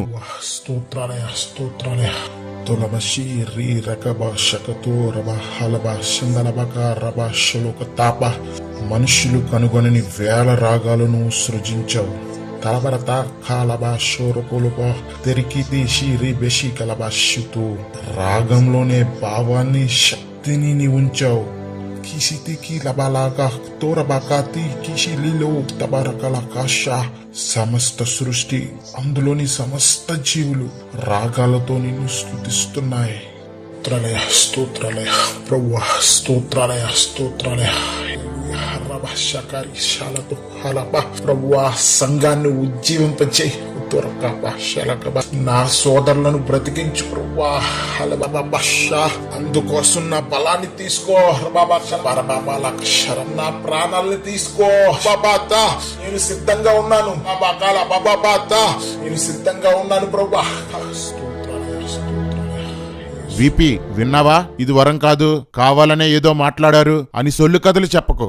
నా భాషలు వాటికి నేను చెప్పిన అర్థము నిజమైనవి కాదని నువ్వు నిరూపించాలంటే భాషల అర్థం చెప్పు వరం ఉన్న ఇంకొక వ్యక్తిని తీసుకొనిరా. నా భాషలు అబద్ధమని నిరూపిస్తే నేను నీకు గుండు గీయను, అతనితో గీయిస్తా. ఆన్లైన్లో నీ ఛాలెంజ్కి నేను సమాధానం చెప్పాను కాబట్టి ఆన్లైన్లో నీకు గుండు గీస్తున్నాను. రే, ఆల్రెడీ మొన్న గీసి పడేసిన పాత బ్లేడ్లు ఉన్నాయి కదా, తీసుకొనిరా. ఎందుకన్నా? ఇప్పటికే సగం పోయింది. జాగ్రత్తగా శోభన్ బాబు ఫంక్ ముందుకు లాగి మేనేజ్ చేసేస్తున్నాడు. ఎన్ని రకాల ఆయిల్స్ వాడాడో ఏంటో. శోభన్ బాబు గారని పాత సినిమాలో అందాల నటుడు ఆయన పేరు. పొంకు ఉండేది ఆయనకి. శోభన్ బాబు పొంక్ అని ఒక పెద్ద పేరు. ఉన్న ఈ 4 వెంట్రుకలకి ఆ పాత బ్లేడ్ చాలే. అయినా నరకానికి పోయేవాడికి పెట్టుబడి ఎందుకురా, దండగా. ఏంట్రా ఇంకా ఇక్కడే నిలబడ్డావు? వెళ్ళా డస్ట్బిన్ లో ఉన్న బ్లేడ్లు తీసుకొనిరా. మళ్ళీ గుండంటే అందరూ నిన్ను బార్బర్ అని ట్రోల్ చేస్తారేమో అన్నా. రేయ్, బార్బర్ అవసరం లేని మగాళ్ళు బాబాలు బెగ్గర్లేరా. మన వాళ్ళు క్రైస్తవ బాబాలు పిచ్చి బెగ్గర్లు అయిపోకూడదంటే మనలాంటి బార్బర్లు ఇంకో 10 మంది ఉండాలిరా. తీసుకొనిరా. ఇది బలభద్రాపురం బచ్చాగారి గుండు. నేను ఆఫ్లైన్ కి వచ్చినప్పటికీ నీ తలకాయలో గనుక ప్రాణముంటే నేరుగా గుండు గీసి రోడ్డు మీద నిలబెడతాను. విపి రాసుకో, ఇది పక్కా. ఇక ముందు ఎవరు వరాల కోసం నోరు జారకండి. విపి ఏమంటావ్? సరిపోదు. ఓకే. భక్తులతో దేవదూతలు మాట్లాడారు కదా, ఏ భాషతో మాట్లాడారు వాళ్ళు? మనకు అర్థమయ్యే భాషలోనే. దేవదూతలు మాట్లాడినా ఎవరితో ఎలా మాట్లాడేవారు? కొత్త భాషలో మాట్లాడేవారు కాదు. అబ్రహాం దగ్గర దేవదూతలు వచ్చారా? ఏ భాషలో మాట్లాడారు? ఇలాంటి లాజికల్ తీసే లెస్ మైండెడ్ స్పీకర్స్ వినండి. అబ్రహాం దగ్గరికి దేవుడు శరీరంతో వచ్చి భోజనం చేశాడు అంటే దేవునికి శరీరం ఉందా? మనిషి దేవుణ్ణి చూడగలడా? ఆయనకి ఆకలి ఉందా? ఇది సాధ్యమా? అక్షరాలు పట్టుకొని ఆత్మను వదిలేసే వాళ్ళకి ఇవేమీ అర్థం కావు. దేవుడు సమీపింపరాని తేజస్సులో ఉంటాడు. ఆయన మహిమను ఎవరూ చూడలేరు. ఆయన బలమైన స్వరాన్ని ఎవరూ వినలేరు. కాబట్టి దేవుడు మనుషులకి కనపడాలన్నా మాట్లాడాలన్నా మనుషులు చూడగలిగి వినగలిగే స్థితిలోనికి మారి కనిపిస్తాడు. దేవదూతలను పంపేటప్పుడు కూడా రెక్కలతోనో ప్రత్యేకమైన రూపంతోనో పంపడు. మానవ రూపంలో పంపుతాడు. మానవ భాషలో మాట్లాడిస్తాడు. ఏంటి మీరు మాట్లాడుతున్న భాష? ఎవరికి అర్థమైంది ఆ భాష? ఎవరికీ అర్థం కాని భాష నా దగ్గర ఉందంటే ఆ ప్రపంచంలో ఆ ఏకైక భాష మహానుభావులారా మీ దగ్గర ఉన్నదే. మనుషుడు ఎవడనో గ్రహింపడు గాని అన్నాడా లేదా? అన్నాడా లేదా? నాకు అర్థం అవుతలేదు. నువ్వు మనిషివి కాదెట్రా? నువ్వు మనిషివి కాదెట్రా? నువ్వు మనిషి కదా? నువ్వు మనిషివైతే మనిషికి అర్థం అవుతుందని చెప్పాడు ఆయన. నువ్వు ఎందుకు కించుకుపోతున్నావు? నీ విమర్శ అంటే మధ్యలో. I saw people who would speak in tongues, in other tongues, in the Pentecostal church Sunday morning, and in the afternoon, in their mother tongue, shouted their wife. I said, what type of language is this? You mean the Spirit can control your other tongues but cannot control your mother tongue? That can't be the Holy Spirit. But something God wants all of us to have is this tongue of fire. That means a tongue which is totally pure. భాషల వరం వస్తే మాట్లాడే భాషలో మార్పు వస్తుందా? బాబు అందరూ వినండమ్మా, మర్మాలు చెప్తున్నాడు సారు. బైబిల్లో ఎక్కడైనా వరానికి వ్యక్తిగతంగా మనిషిలో రావాల్సిన మార్పుకి సంబంధం ఉంటుందని రాయబడిందా? భాషల వరానికి మాట్లాడే భాషకి లింక్ ఉందా? నువ్వే నెంబర్ 1 జాకి. ప్రజెంట్ దుర్బోధకులందరిలో నీకే ఫస్ట్ ప్రైజ్. భాషలు మాట్లాడే వారిని అవమానించడానికి బైబిల్ చెప్పని బోధల్ని ఎంత కాన్ఫిడెంట్ గా చెప్తున్నావు? నువ్వు చెప్పడం ఓకే, వీళ్ళంతా ఎలా నమ్ముతున్నారు? ఓ, మీ వాళ్ళెవరు బైబిల్ చదవరు కదా? జాకి వీడియోలు, జాకి పుస్తకాలు, జాకి వ్యాఖ్యానం. బైబిల్ చదివి చస్తే ప్రతి పనికి మాలినోడ సంక నాకరు. జాకీ జాకీ జాకీ జాకీనా మజాకీనా? సరే క్రాక్ భయ్యా, నువ్వన్నట్లే భాషల వరం వస్తే నాలుక 24 గంటలు ఆత్మ కంట్రోల్లో ఉంటుంది అనుకుందాం. నీ సంఘాలో ఎవరికి భాషల వరం లేదు కదా, అంటే ఎవరి నాలుక కంట్రోల్లో ఉండదన్నమాట. దిక్కుమాలిన లాజిక్లు నువ్వుని. జాకీ, పరిశుద్ధాత్మ 2 పనులు చేస్తాడు. శక్తి ద్వారా వరాలిస్తాడు, నూతన స్వభావాన్నిస్తాడు. ఈ 2 పరిశుద్ధాత్మ చేసే వేరువేరు పనులు. Jesus never spoke in tongues throughout his life. Very important to know the reason for that. అబ్బబ్బబ్బా జాకీ, నీకు పైన ఎంటి లోపల కూడా ఎంటీయే.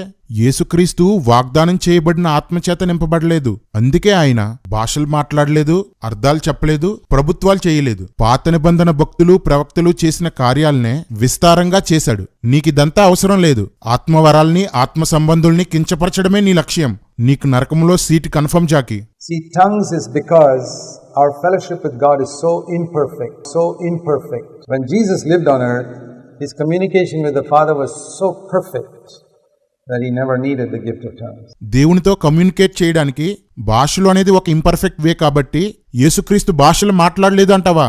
అది సరైన దారి కాదా? అంటే దేవుడు తనతో కమ్యూనికేట్ అవ్వడానికి ఒక సరికాని దారి చూపితే నువ్వు దాన్ని సరిచేస్తున్నావా? అంటే అపోస్తలు, ఆదిమ సంఘం దేవునితో ఒక ఇంపర్ఫెక్ట్ వేలో కమ్యూనికేట్ అయ్యారంటావా? జీరో పూనెన్. ఈ వచనాలు చూడు. భాషతో మాట్లాడువాడు నేరుగా దేవునితో మాట్లాడుతున్నాడు. భాషతో మాట్లాడువాడు బాగుగా దేవుణ్ణి స్తుతిస్తున్నాడు. ఇది ఇంపర్ఫెక్ట్ వేనా? పెద్దోడివైపోయావు.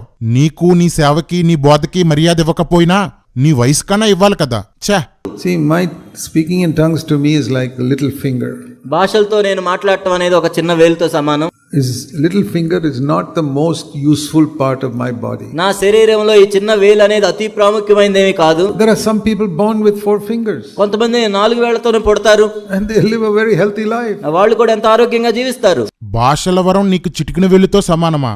చిటికిన వేలు లేకపోయినా నీకొచ్చే నష్టమేం లేదా? సరే కాని భయ్యా, నీకు ఆ వేలు లేదనుకో, నువ్వు యూరిన్కి వెళ్లాలంటే ఎదుటివారికి ఏమని చెప్తావు? ఏం మండిందా? దేవుడిచ్చిన వరాల్లో అతి ఎక్కువగా బైబిల్లో రాయబడిన వాటిల్లో భాషల వరం ఒకటి. ఆ వరాన్ని ఇంత హీనంగా చిటికిన వేలుతో పోలిస్తే ఒక బైబిల్ అనుచరునిగా నాకు మండింది. చిటికిన వేలు ఉన్నా లేకపోయినా పర్లేదని నువ్వు బోధిస్తున్నావు. అందరూ భాషలు మాట్లాడే వారిగా ఉండాలని పౌలు కోరుకుంటున్నాడు. ఇందులో ఎవరి నిజం, ఎవరి నకిలీ? Some people make this little finger some 15 feet long. కొంతమంది ఈ చిన్న వేలిని ఒక 15 అడుగులు చేస్తారు. చిటికిన వేలు పొడుగు చేయకూడదా?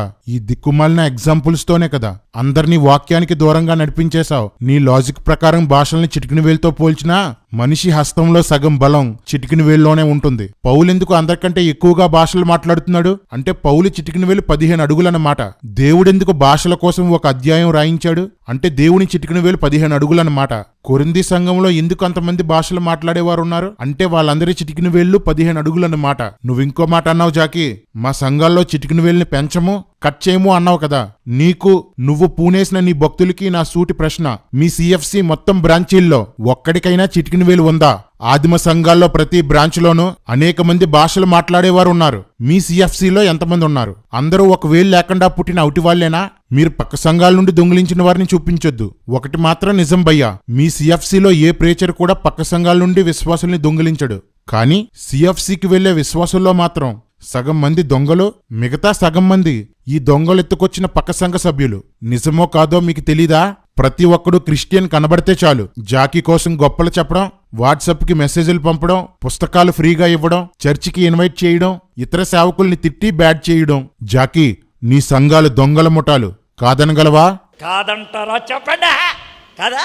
నువ్వు నీ పెద్దలు బోధించగా వచ్చిన వాళ్ళలో ఒక్కరికి కూడా ఎందుకు చిటికిన వెళ్ళలేదు? బ్రదరన్ బక్సింగ్ గారి They say, we don't want this, cut it off. అసలు మాకు వేలే వద్దు, తీసేయండి అన్నారు. No speaking in tongues. అసలు భాషలతో ఎవరు మాట్లాడొద్దని చెప్పారు.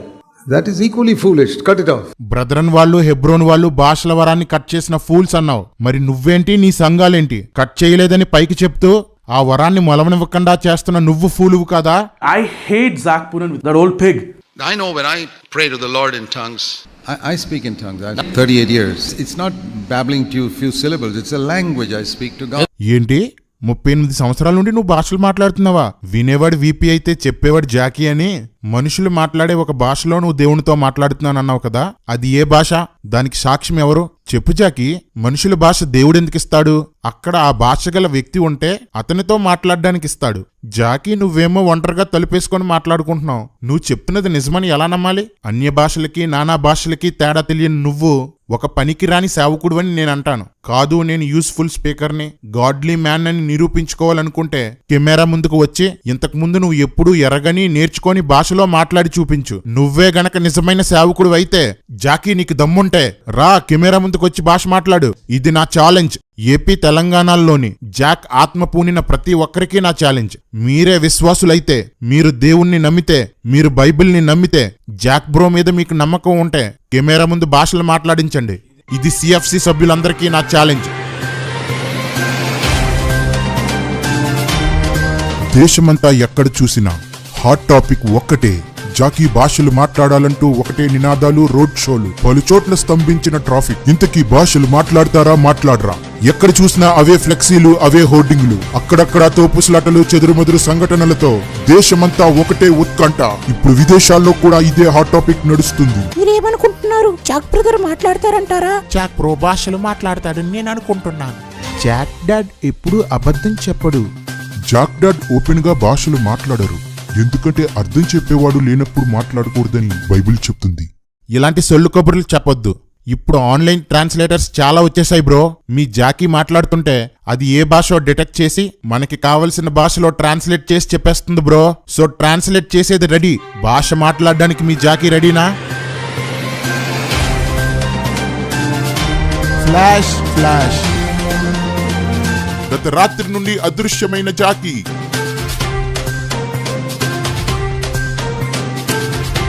జాకీకి ఏమైంది? తనకి భాషలు మాట్లాడడం రాదు కాబట్టి మొహం చూపలేక పారిపోయాడంటున్న విమర్శకులు. లేదు లేదు, రాత్రి ప్రభు రాకడ జరిగిపోయి జాకీ పరలోకం వెళ్లిపోయాడంటున్న జాకీ భక్తులు. కానీ యేసుక్రీస్తు ప్రభువారు ఎప్పుడు భాషలతో మాట్లాడలేదు, మీకు తెలుసా విషయం? I want to be like Jesus. I don't care if I never speak in tongues in my life, but I want to overcome sin. 38 సంవత్సరాల నుండి భాషలు మాట్లాడుతున్నాను అన్నది నువ్వే. నేనెప్పుడు భాషలు మాట్లాడలేదు అంటున్నది నువ్వే. భాషలు మాట్లాడుతూ దేవునితో కమ్యూనికేట్ అవ్వడం ఇంపర్ఫెక్ట్ వే అన్నది నువ్వే. నోరు విప్పితే చాలు అబద్ధాలు, దుర్బోధలు. I hate Zach Poonen with that old pig. ఇప్పుడు నేను మీకు వీళ్ళంతా ఎంతటి వెర్రిపిచ్చోళ్ళో, ఆత్మ విషయంలో వీళ్ళంతా అజ్ఞానంలో చూపించబోతున్నాను. మార్కు సువార్త 16వ అధ్యాయంలో ఉన్న ఈ వచనాల్ని ఈ వికలాంగులు చూపించి, అదేంటన్నా వీళ్ళని వికలాంగులు అంటున్నావు? కాళ్ళు చేతులు బాగానే ఉన్నాయి కదా. రేయ్, కాళ్ళు చేతులు వైకల్యంతో పుట్టడం తప్పు కాదురా, కానీ వీళ్ళు బ్రెయిన్ లేకుండా పుట్టేశారు. రోబోట్స్ లాగా ఎవరో వీళ్ళకి చిప్పులో ఎక్కించింది, బైబిల్లో వచనాల్ని పైపైకి చదివింది, నోట్లో నుండి వస్తుంది. వాక్య భావం, దాగి ఉన్న సత్యం లాంటివి వీళ్ళకి అర్థం కావు. అందుకే వీళ్ళు వికలాంగులు, మెదడు వైకల్యం కలిగిన వాళ్ళు. మీకు మైండ్ దొబ్బిందా? మీరు పాములను ఎత్తి పట్టుకొందరు, అపోస్తలులతో చెప్తున్నాడు ఈ మాట. నమ్మిన వారి వలన ఈ సూచక క్రియలు జరుగును అని చెప్పబడింది అపోస్తులకి. ఏమండి, మీ మార్క్స్ వార్తలో ఇలా వ్రాయబడింది కదా? ఎలా రాయబడింది? హానికరమైనది ఏదైనా వారు త్రాగినను వారికి ఏమి జరగదు. అపోస్తలుది నాకు ఆపాదిస్తావు నువ్వు. ప్రభు ఈ వాక్యాన్ని అక్కడున్న 11 మంది అపోస్తులకు మాత్రమే చెప్పాడని వీళ్ళంటారు. ఆత్మవరాలున్నాయని ఎవరన్నా అంటే పాముతో కాటేయిస్తా, విషం తాగిస్తా, బ్రతుకుతారా అంటూ ఛాలెంజ్లు చేస్తారు. బాబ్లూజ్ లాంటోడైతే పాము నీ మీద పడేస్తాను, అది నీవు చేత్తో ఎత్తి పట్టుకుంటావో ఏం చేస్తావో, అది కాటేస్తే ఏం చేస్తావో నాకు తెలియదు, కానీ నువ్వు ఈ పనులు చేస్తే పంది వేసిన డబ్బు అతను 10 లక్షల పందెం అడుగుతాడో, 50 లక్షలు అడుగుతాడో, ₹1 కోటి అడుగుతాడో, నేను పోగు చేస్తాను, అలా ముందు పెడతాను, ఇలా చేయమనండి. అబ్బో, ఆత్మకు వ్యతిరేకంగా మాట్లాడుతూ అన్నదమ్ములిద్దరూ గట్టిగానే సంపాదించినట్టున్నారు. ఇప్పుడు మనం ఈ వాక్యాన్ని ఆత్మ సహాయంతో అర్థం చేసుకుందాం. 15వ వచనంలో ఉన్న మీరు ఎవరంటే ప్రభువునందు విశ్వాసం ఉంచిన వాళ్ళందరూ, అందరూ సువార్త చేయాలి. ఇది అందరూ ఒప్పుకుంటారు, ఇలాగే బోధిస్తారు కూడా. 16వ వచనంలో నమ్మి బాప్తిస్మం పొందితే రక్షించబడతారు అనే మాట కూడా విశ్వసించిన వారందరికీ. ఎందుకంటే అప్పటికే అపోస్తులు ఆయనను నమ్మేశారు, బాప్తిస్మం కూడా తీసేసుకున్నారు. నమ్మని వానికి శిక్ష, ఇది కూడా సువార్త ప్రకటించబడిన అందరికీ. దీన్ని కూడా అందరూ ఒప్పుకుంటారు. 17వ వచనంలో నమ్మిన వారి వలన ఈ సూచనలు అనగానే మాత్రం ఇది ఆ 11 మందికే ఎలా పరిమితమవుతుంది? 16వ వచనంలో ఏ నమ్మిన వారి కోసం చెప్పాడో 17వ వచనం కూడా అదే నమ్మిన వారి కోసం రాయబడింది. ఈ మాత్రం అర్థం కాలేదు కాబట్టే వీరు మెదడు వైకల్యం గలవారు. వీరన్నట్టే ఈ 11 మంది కోసమే అయితే పౌలు విషయంలో ఇవన్నీ ఎందుకు నెరవేరాయి? అపోస్తులు కాని వారి వలన కూడా క్రొత్త భాషలు, దయ్యాలు వెళ్ళగొట్టుట, స్వస్థతలు వంటివి ఎందుకు జరిగాయి? ఇది పిచ్చా ఎర్ర వెర్రి పిచ్చోలు భయ్యా మీరు. ఇక రెండో విషయం, ఈ వచనం చూపించి వరాలున్నాయనే వారికి ఛాలెంజ్ చేయడం. యేసుక్రీస్తు ఇక్కడ చెప్పింది ఆత్మ వరాల కోసం కాదు, విశ్వాసం గలవారి జీవితాల్లో ఇవి జరుగుతాయి అని రాయబడింది. స్వస్థపరిచే వరం లేకున్నా విశ్వాసంతో ప్రార్థించి స్వస్థపరచొచ్చు. ప్రస్తుతం సంఘాల్లో జరిగే స్వస్థతల్లో ఎక్కువ ఇవే. విశ్వాసంతో దయ్యాలను వెళ్ళగొట్టొచ్చు. అవసరాన్ని బట్టి తమకు తెలియని అన్య భాషల్లో మాట్లాడిన వారున్నారు. కేవలం పాము కాటు, విషప్రయోగం నుండే కాదు, గన్ షాట్స్ నుంచి, కత్తిపోట్ల నుంచి, క్రూర మృగాల నుండి, యాక్సిడెంట్ల నుండి విశ్వాసం ద్వారా తప్పించబడిన వారు ఎందరో ఉన్నారు. ఇవి జరగవు అని మీరు ఛాలెంజ్ చేస్తున్నారంటే మీకు ప్రభువు మీద నమ్మకం లేదని అర్థం. నమ్మని వాడికి నరకశిక్ష భయ్యా. చూసుకోండి మరి. వాక్యానికి, ఆత్మకి, వరానికి, విశ్వాసానికి తేడా తెలియని మీరా ప్రసంగికులు, మీరా ఛాలెంజింగ్ స్పీకర్లు, మీరా వక్తలు, మీలాంటి అవిశ్వాసుల దగ్గర మా విశ్వాసాన్ని నిరూపించుకోవలసిన అవసరం లేదు. విశ్వాసం అనేది అవసరాన్ని బట్టి ఏదైనా చెయ్యగలదు. మేము మా జీవితాల్లో విశ్వాస ఫలాన్ని అనుభవిస్తున్నాం. మీరేదో మేధావులనుకుని ఎందరో యవనస్తులు మిమ్మల్ని వెంబడించి నరకానికి పోతున్నారు. వాళ్ళను కాపాడుకుంటాం. ఆత్మపూర్ణులమైన మేమంతా దురాత్మపూర్ణులైన మీ పైన యుద్ధం చేస్తూనే ఉంటాం. మీ చేతుల్లో బంధించబడిన వారిని విడిపిస్తూనే ఉంటాం. సంగమా, వీళ్ళంతా దైవద్రోహులు. 2020లో ట్రాన్స్ అనే మలయాళం సినిమా రిలీజ్ అయింది. అది క్రైస్తవులకు వ్యతిరేకమైన సినిమా కాదు, పరిశుద్ధాత్మకి, దేవుని శక్తికి వ్యతిరేకమైన సినిమా. యేసుక్రీస్తులో ఏ మహిమ లేదు, కనబడే అద్భుతాలన్నీ కేవలం నటన అని చెప్పడానికి తీసిన సినిమా ఇది. దీని డైరెక్టర్, ప్రొడ్యూసర్, హీరో, హీరోయిన్ అందరూ ముస్లింలే. దేవుని శక్తిని అవమానించడానికి కొందరు ముస్లింలలో దాగి ఉన్న మతోన్మాదంతో తీసిన సినిమా ఇది. ఇలాంటి సినిమాని నేడు క్రైస్తవ బోధకులు, సంఘ సంస్కర్తలు అని చెప్పుకుంటున్న వీళ్ళందరూ ప్రమోట్ చేశారు. రివ్యూలిచ్చి అందరికీ షేర్లు చేశారు. ఛీ, మీ బ్రతుకులకి సిగ్గులేదా? దైవద్రోహులారా, మీకు ఆ మతోన్మాదులకు తేడా ఏముంది? మీరు చచ్చాక మరిగి మరిగి కాలి తీరతారు. ఇస్లాం మతోన్మాదులారా, మీ తప్పుడు బోధలతో క్రైస్తవ్యాన్ని గలిబిలి చేస్తున్న వార్లారా, మీ టోకెన్ నంబర్ 7 అది విడుదలైన రోజు నుండి ప్రతి ఉన్మాది రోడ్డు మీదకి రావడానికి కూడా సిగ్గుపడతాడు. మీరు నమ్మేదేంటో, మీ దేవుడెవరో, మీ గుప్పెట్లో దాచిందేంటో అన్నీ లోకానికి చూపుతాను. నేనే కనుక ఉంటే మీ లెక్క మామూలుగా తేల్చను.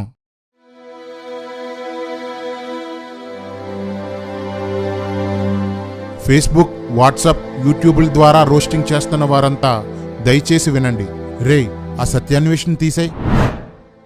రోస్టర్ అంటే పక్షపాతం లేకుండా మాట్లాడేవాడు, సొంత ఉద్దేశాలను బట్టి మాట్లాడనివాడు. సత్యాన్వేషులు ఈ రెండూ లేవు. పక్షపాతం, సొంత అభిప్రాయాలు తప్ప వాక్యం మీద నిలబడడు. సత్యాన్వేష్, నాకంటూ ఎవరిపై ఏ వ్యక్తిగత కక్ష లేదు, రాదు కూడా. నా భారం సంఘం, నా బాధ్యత సంస్కరణ. కానీ నువ్వు ఆడవాళ్ళని గౌరవించాలనే మాటను అడ్డు పెట్టుకుని వాక్య విరుద్ధంగా ప్రవర్తించే వారిని వెనకేసుకొస్తావు. కానీ శ్రేష్ఠ కర్మోజీని విమర్శిస్తావు. ఆమె ఆడది కాదా? ఆమె పాటలు కావా? శ్రేష్ఠ కర్మోజీ తెలంగాణలో పుట్టలేదనే కదా ఈ వివక్ష. నీకు కక్షలు తప్ప విలువలు లేవు. నీకు నాపై ఉన్న పగతో ఎంతకు దిగజారావో మణిపూర్ పోస్టులోనే తెలుస్తుంది. మణిపూర్ దారుణాన్ని ఒక్కొక్కరు ఒక్కొక్కలాగా వాడుకున్నారు. శవాలపై కాసులేరుకున్నారు. నాయకులు రాజకీయానికి వాడుకున్నారు. పని పాట లేని వారు లేని వార్తలు, వీడియోలు పుట్టించడానికి వాడుకున్నారు. పాస్టర్లు ర్యాలీలు చేసి తమ ఐక్యతను చూపడానికి వాడుకున్నారు. ఆన్లైన్ బెగ్గర్స్ అయిన మన యూట్యూబర్స్ పాటలు చేసి న్యూస్ అప్డేట్స్ చదివి సబ్స్క్రైబర్స్ ని అడుక్కొని వ్యూస్, యూట్యూబ్ వాడి డబ్బులు సంపాదించడానికి వాడుకున్నారు. కొందరు క్రైస్తవ మతోన్మాదులు ఈ ఉదంతాన్ని కేవలం మతపరమైనది మాత్రమే అని చెప్తూ మత విద్వేషాలు రెచ్చగొట్టడానికి వాడుకున్నారు. వీళ్ళెవ్వరి వల్ల మణిపూర్ బాధితులకు ఏ ఉపయోగం లేదు. కానీ నిజభక్తులు మాత్రం కలం బలం ఉన్నవారు చైతన్యాన్ని రగిలించారు. గలం బలం ఉన్నవారు సువార్తను ప్రకటించారు. ధనబలం ఉన్నవారు వస్తువుల్ని సమకూర్చారు. గుండె బలం ఉన్నవారు మణిపూర్ గడ్డపై అడుగుపెట్టి ఆ వస్తువుల్ని బాధితులకు అందజేశారు. ఈ భాగ్యం నాకు కూడా దొరికింది. నువ్వు మాత్రం నా మీద ఉన్న పగ తీర్చుకోవడానికి మణిపూర్ సంఘటన వాడుకున్నావు. ఛే, పక్కకి తీసే.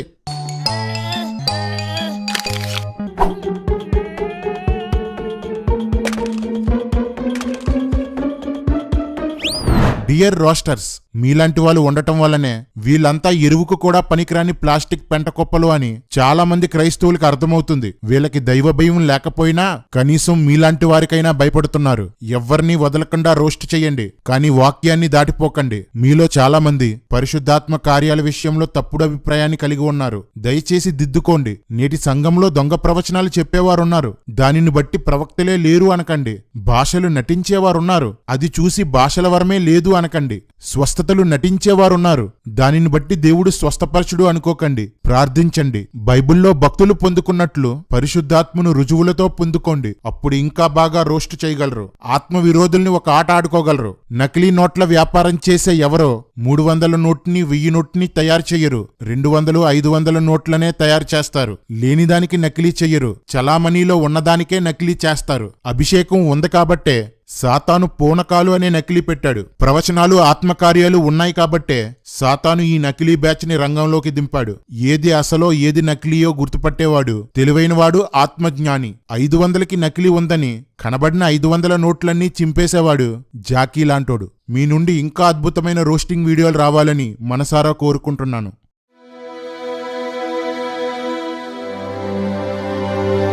భక్త సింగ్ గారి గురించి సరిగ్గా తెలియక చాలా మంది ఆయన చులకనగా మాట్లాడతారు.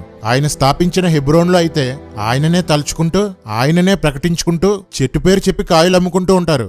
చెట్టు పేరు చెప్పుకొని కాయలు అమ్ముకునే బతుకొచ్చేసింది.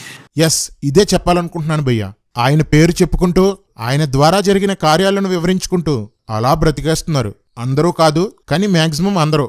భక్త సింగ్ గారి యొక్క పరిశుద్ధాత్మ అనుభవం నేడు హెబ్రోన్లో ఎవరూ పొందుకొని ఉండరు. భక్త సింగ్ గారు పరిశుద్ధాత్మతో నింపబడినప్పుడు ఆయన శరీరం వణికిపోయింది. అలా ఇప్పుడు ఎవరైనా ఆత్మచేత నింపబడి వణికితే హెబ్రోన్ వాళ్ళు అతనికి దయ్యం పట్టిందే అంటారు. ఆత్మచేత నింపబడినప్పుడు భక్త సింగ్ గారు ఆయనకు తెలియకుండానే యేసు పేరు పదే పదే గట్టిగా పలికారు. నేడు ఏ సంఘంలోని వారైనా అలా చేస్తే హెబ్రోన్ వాళ్ళు అది చూసి అల్లరి అంటారు. భక్త సింగ్ గారు ఎన్నో దర్శనాలు చూశారు. నేడు ఎవరైనా దర్శనాలు చెప్తుంటే హెబ్రోన్ సేవకులు వాటిని హేళన చేస్తుంటారు. భక్త సింగ్ గారు ఎన్నో స్వస్థతలు చేశారు, అద్భుతాలు చేశారు. నేడు ఎవరైనా అలా చేస్తూ సువార్త చేస్తుంటే హెబ్రోన్ వారు అది చూసి వాక్యమే ప్రధానం, శక్తి అవసరం లేదంటారు. ఇవన్నీ గారడీలంటారు. భక్త సింగ్ గారు ఎన్నో ఆత్మవరాల్ని సూచనల్ని కనపరిచారు. నేడు హెబ్రోన్ వాళ్ళని మీకు వరాలు ఉన్నాయా అని అడిగితే ఇప్పుడు మాకు వరాలతో అవసరం లేదు అంటారు. మా వ్యవస్థాపకుడికి ఉన్నాయి కదా చాలు అంటారు. ఎక్కడో కొందరు మాత్రమే ఆత్మను పొందామని అనుభవపూర్వకంగా చెప్తున్నారు. మిగతా వారంతా బాప్తిస్మంతోనే ఆత్మను పొందేసుకున్నామనే భ్రమలో బ్రతికేస్తున్నారు. దర్శనాల్ని హేళన చేస్తూ వరాలను అవమానిస్తూ ఒక గొప్ప సేవకుని ద్వారా స్థాపించబడిన హెబ్రోను నేడు నిలువెల్లా పక్షవాయువుతో పడి ఉంది. ఎన్నడూ గుర్తింపు కోరుకొని భక్త సింగ్ గారిని హెచ్చించుకుంటూ క్రమశిక్షణే నిజమైన సంఘ నియమంగా, ప్రశాంత వాతావరణమే ఆత్మ నడిపింపుగా భావిస్తున్నారు. మాకంటే గొప్ప సంఘం ఇంకొకటి లేదు అనే అతిశయంతో, మాకంటే ప్రార్థనాపరులు ఇంకెవరూ లేరనే గర్వంతో అనేక మంది విశ్వాసులున్నారు. హెబ్రోను వాళ్ళు పైకి ప్రేమగా మాట్లాడతారు, కానీ అంతా వేషధారనే. హెబ్రోను సేవకులకి ఇతర సేవకులంటే ఎంతో చులకన అనే పేరు తెచ్చుకున్నారు. కేవలం వాక్యానికే ప్రాధాన్యతనిచ్చి ఆత్మను నిర్లక్ష్యం చేసి ప్రకృతి సంబంధమైన క్రమశిక్షణతో కొనసాగిపోతున్నారు. క్రమం అక్కడి నుంచి వచ్చింది. సింగారికి దేవుడు ఇచ్చాడు. క్రమాన్నే దర్శనం అనుకున్న భ్రష్టు పట్టిన మనము కళ్ళు తెరవబడి క్రమం క్రమం క్రమం అని పాటిస్తున్న మనం దర్శనం నుంచి బయటకు వచ్చేసాం. ఆ దర్శనంలో ఉంటే గర్వం రాదు. ఆ దర్శనంలో ఉంటే గొడవలు అవ్వవు. ఆ దర్శనంలో ఉండే ఆత్మీయత ఇలా ఇలా అడుగంటిపోదు. ఇది కాదు మీ ప్రారంభం. ఇది కాదు బైబిల్ చెప్పే మహిమగల సంఘ లక్షణం. హెబ్రోను బోధకులారా, ఏవి మీలో ఆత్మకార్యాలు, ఏది మీలో ఆత్మ నడిపింపు, ఆదిమ సంఘ లక్షణాలు ఎందుకు కనుమరుగయ్యాయి? ఆలోచించండి. భక్త సింగ్ గారికి భజన చేయడం కాదు భక్తంటే. భక్త సింగ్ గారిలా ఆత్మానుభవం కలిగి ఉండటానికి ప్రయత్నించండి. ఆత్మని దేవుడు ఆయనకు మాత్రమే ఇచ్చాడా? దర్శనాలు ఆయనకే వస్తాయా? ఇదా ఆయన కోరుకున్న సంఘం? హెబ్రోన్లో భక్త సింగ్ గారు లాంటి ఆత్మపూర్ణులు అనేక మంది లేచుదురుగాక. వాక్యంతో పాటు శక్తిని కూడా కలిగిన నిజమైన సంఘంగా హెబ్రోను మారునుగాక.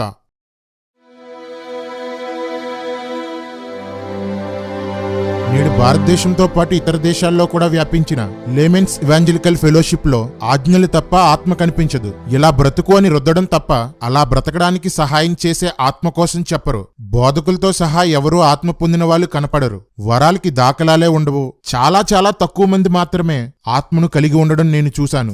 ఆజ్ఞలు రుద్దడంతో, ఆత్మ సహాయం లేకపోవడంతో విశ్వాసులు పాపాన్ని జయించలేక పరిశుద్ధులుగా నటిస్తూ వేషధారుల సామ్రాజ్యంగా ఎల్ఈఎఫ్ తయారైంది.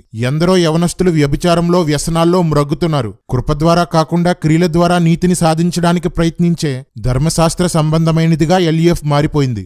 నిజానికి ఎల్ఈఎఫ్ ప్రారంభం ఒక అద్భుతం. ఎల్ఈఎఫ్ ప్రారంభం ఒక ఉజ్జీవం. ఎల్ఈఎఫ్ ని ఎన్ డానియల్ గారు 1935లో ప్రారంభించారు. దేవుని ఆత్మచేత బలంగా నింపబడిన వ్యక్తి ఆయన. ఆయన ఎక్కడ మీటింగ్స్ పెట్టినా పరిశుద్ధాత్మ కుమ్మరింపు జరిగేది. గొప్ప ఉజ్జీవం రగిలేది. వేల మంది ఆత్మచేత నింపబడేవారు. ఎన్నో స్వస్థతలు, అద్భుతాలు జరిగాయి. పాములు కరిచిన వారు కూడా స్వస్థతలు పొందారు. ఈయన కూటమిలో మారుమనసు పొందిన పెనుముడి ప్రాంతానికి చెందిన ఒక ఆమె డానియల్ గారితో తన జీవితంలో జరిగిన ఒక అద్భుతాన్ని ఇలా పంచుకుంది. ఆమె రోడ్డు పక్కన పల్లీలు అమ్ముకుంటుంది. ఒక ఆయన వచ్చి ఉచితంగా కొన్ని కావాలని అడిగితే ఆమె బుట్టలో చాలా తక్కువ ఉన్నా క్రీస్తు ప్రేమను చూపడం కోసం ఒక గరిటితో ఆయన దోసిల్లో పోసింది. ఆయన మళ్లీ వాటిని ఆమె బుట్టలో వేసి వెళ్లిపోయాడు. ఆయన వైపు చూసి బుట్ట వైపు చూసేసరికి బుట్టంతా పల్లీలతో నిండిపోయింది. ఆ వ్యక్తి మరలా కనిపించలేదు. యేసు నిన్న నేడు ఏకరీతిగా ఉన్నాడు. గొప్ప అద్భుతాలు డానియల్ గారి సేవలో జరిగించాడు. ఉజ్జీవం రగిలి రాష్ట్రమంతటా వ్యాపించింది. అనేక బ్రాంచులు ప్రారంభమయ్యాయి. తెలుగు, తమిళ రాష్ట్రాల్లో ఈయన ద్వారా విస్తారమైన అద్భుతాలు జరిగాయి. ఈయన ద్వారా రక్షించబడిన ఎందరో యవనస్తులు దయ్యాలు వెలగొట్టారు, అద్భుతాలు చేశారు, సేవ కొరకు తమ జీవితాన్ని సమర్పించుకున్నారు. ఇది LEF ప్రారంభం. ఇంత గొప్ప సేవను ఈయన కుమారుడైన జాషువా డానియల్ గారు సాదా సీదాగా మార్చేశారు. అందరి మీద ఆత్మ కుమ్మరింపబడుతుందని వాక్యం చెప్తారు, ఎక్కడా కుమ్మరింపు కనపడదు.